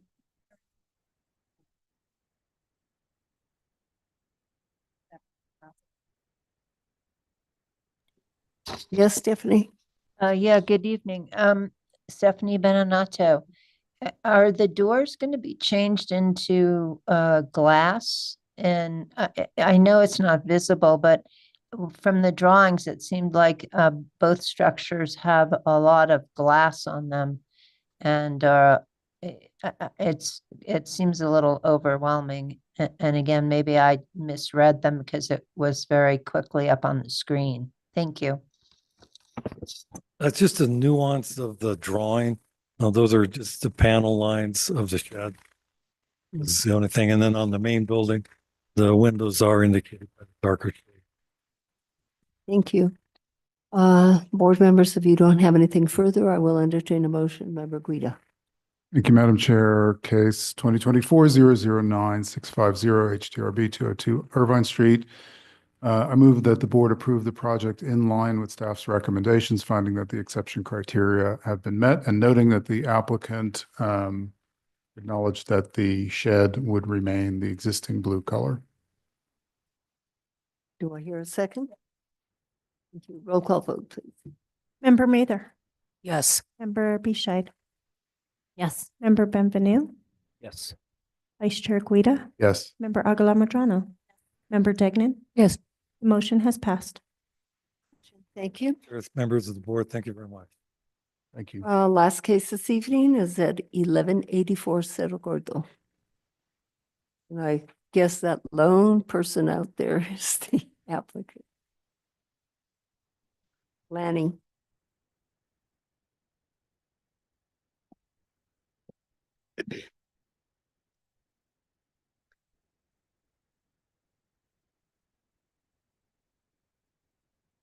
This is case 2025-9774 for 1184 Cerro Gordo. 1184 Cerro Gordo is to the south of Cerro Gordo down a private drive with no street frontage and right next door to the case we just heard. The single-family residence at 1184 Cerro Gordo is listed as non-contributing to the downtown and east side historic district due to its age. The residence was approved for construction under case H 18139 in December of 2018. The 3,600 square foot residential structure is a 14-foot, 3-inch tall recent Santa Fe style structure with Belglade colored cementitious stucco walls and Navajo white under the alcoves and portals. The fascia and canales are in a charcoal smudge colored steel, and the stained wood columns are in classic French gray. The windows are shell colored, metal clad windows. All windows not under portals have divided lights. The south elevation is notable for large plate glass windows and doors, which are greater than 40% of the total area, but which are not publicly visible and are located under large portals in compliance with the recent Santa Fe style guidelines under section 14-5.2 E2B. The applicant is proposing the following exterior alterations: to construct a 146 square foot addition on the northeast corner of the existing residence to a height of 9 feet 6 inches, where the maximum allowable is 16 feet 5 inches. The addition will match the existing residence by being finished in cementitious stucco Belglade. Exposed steel detailing and canales will be painted Dunn Edwards charcoal smudge, and wood gates, doors, and screens will be stained in Sherwin-Williams classic French gray. These are our north and east elevations. Close-up views of just the storage design without the rest of the structure. And then these are the south and west elevations. In addition, the applicant is requesting to construct a 6-foot high yard wall on the east property line where the maximum allowable is 6 feet, and construct a 6-foot high screen fence on the northwest side of the property where the maximum allowable height is 6 feet. This screen is going to be metal frame with wood planks, and then they will also install a 6-foot high pedestrian gate on the east of the property connecting the addition to the yard wall. The gate will also be metal frame with wood planks. While the addition, while the addition only shows on the north and east elevations of the residence, the applicant has shared all of the elevations to show how the yard walls, fences, and gates affect all of the elevations. And this is the south elevation with the gate and yard wall.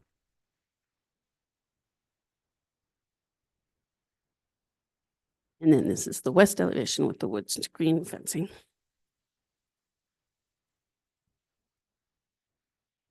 The applicant has also provided us with the color samples, and these are the colors that match the existing home. And staff recommends approval of the proposed project and finds the application complies with section 14-5.2D, general design standards, and 14-5.2E, downtown and east side design standards. Stand for questions. Any questions for Lanny? None. Applicant?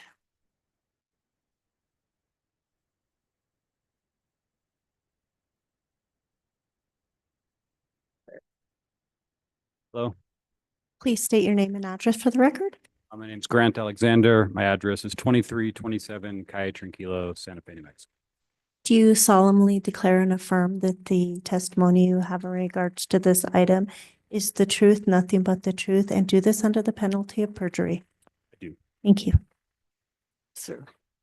Thank you for your patience. And what do you have to tell us? It's a small addition. It doesn't change the character of the house as. Any questions for the applicant?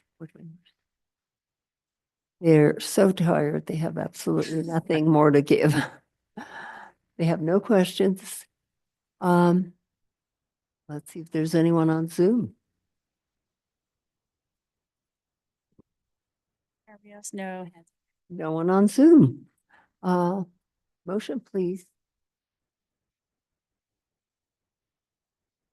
Member Beachside? In case number 2025-009-774 HDRB at 1184 Cerro Gordo, I move to approve the application as submitted and recommended by staff. Aguilar Madrano seconds. Nothing further. Roll call vote, please. Member Mather, Yes. Member Bescheid, Yes. Member Benvenu, No. Vice Chair Guida, Yes. Member Aguilar Madrano, Yes. Member Degnan. Yes. The motion has passed. Thank you. Thank you, sir. Okay, that was the last case. And anything under discussion items? Heather? Thank you, Chair Rios. I'd like to extend gratitude for Anthony Guida and all of his tenure here with the Historic Districts Review Board. This is his last meeting this evening. He'll be stepping down from the board just because of all of the obligations he has with work and the like. Would you like to say anything? Thank you for the introduction, Heather. I appreciate it. It's been a privilege to serve for 6 years, and I think it's a good time to bow out and let somebody else have a chance at this. So, May I speak to that? Was it something I said? yes, Okay. it was indeed. I wasn't going to say anything. Well, I'm going to miss you. Anthony? Miss you too. Wow, 6 years. 6 years. Wow, I didn't know. Thank you very much for your time on this board, for your service. Thank you. And good luck to you on Oh, you'll see me again. wherever you can.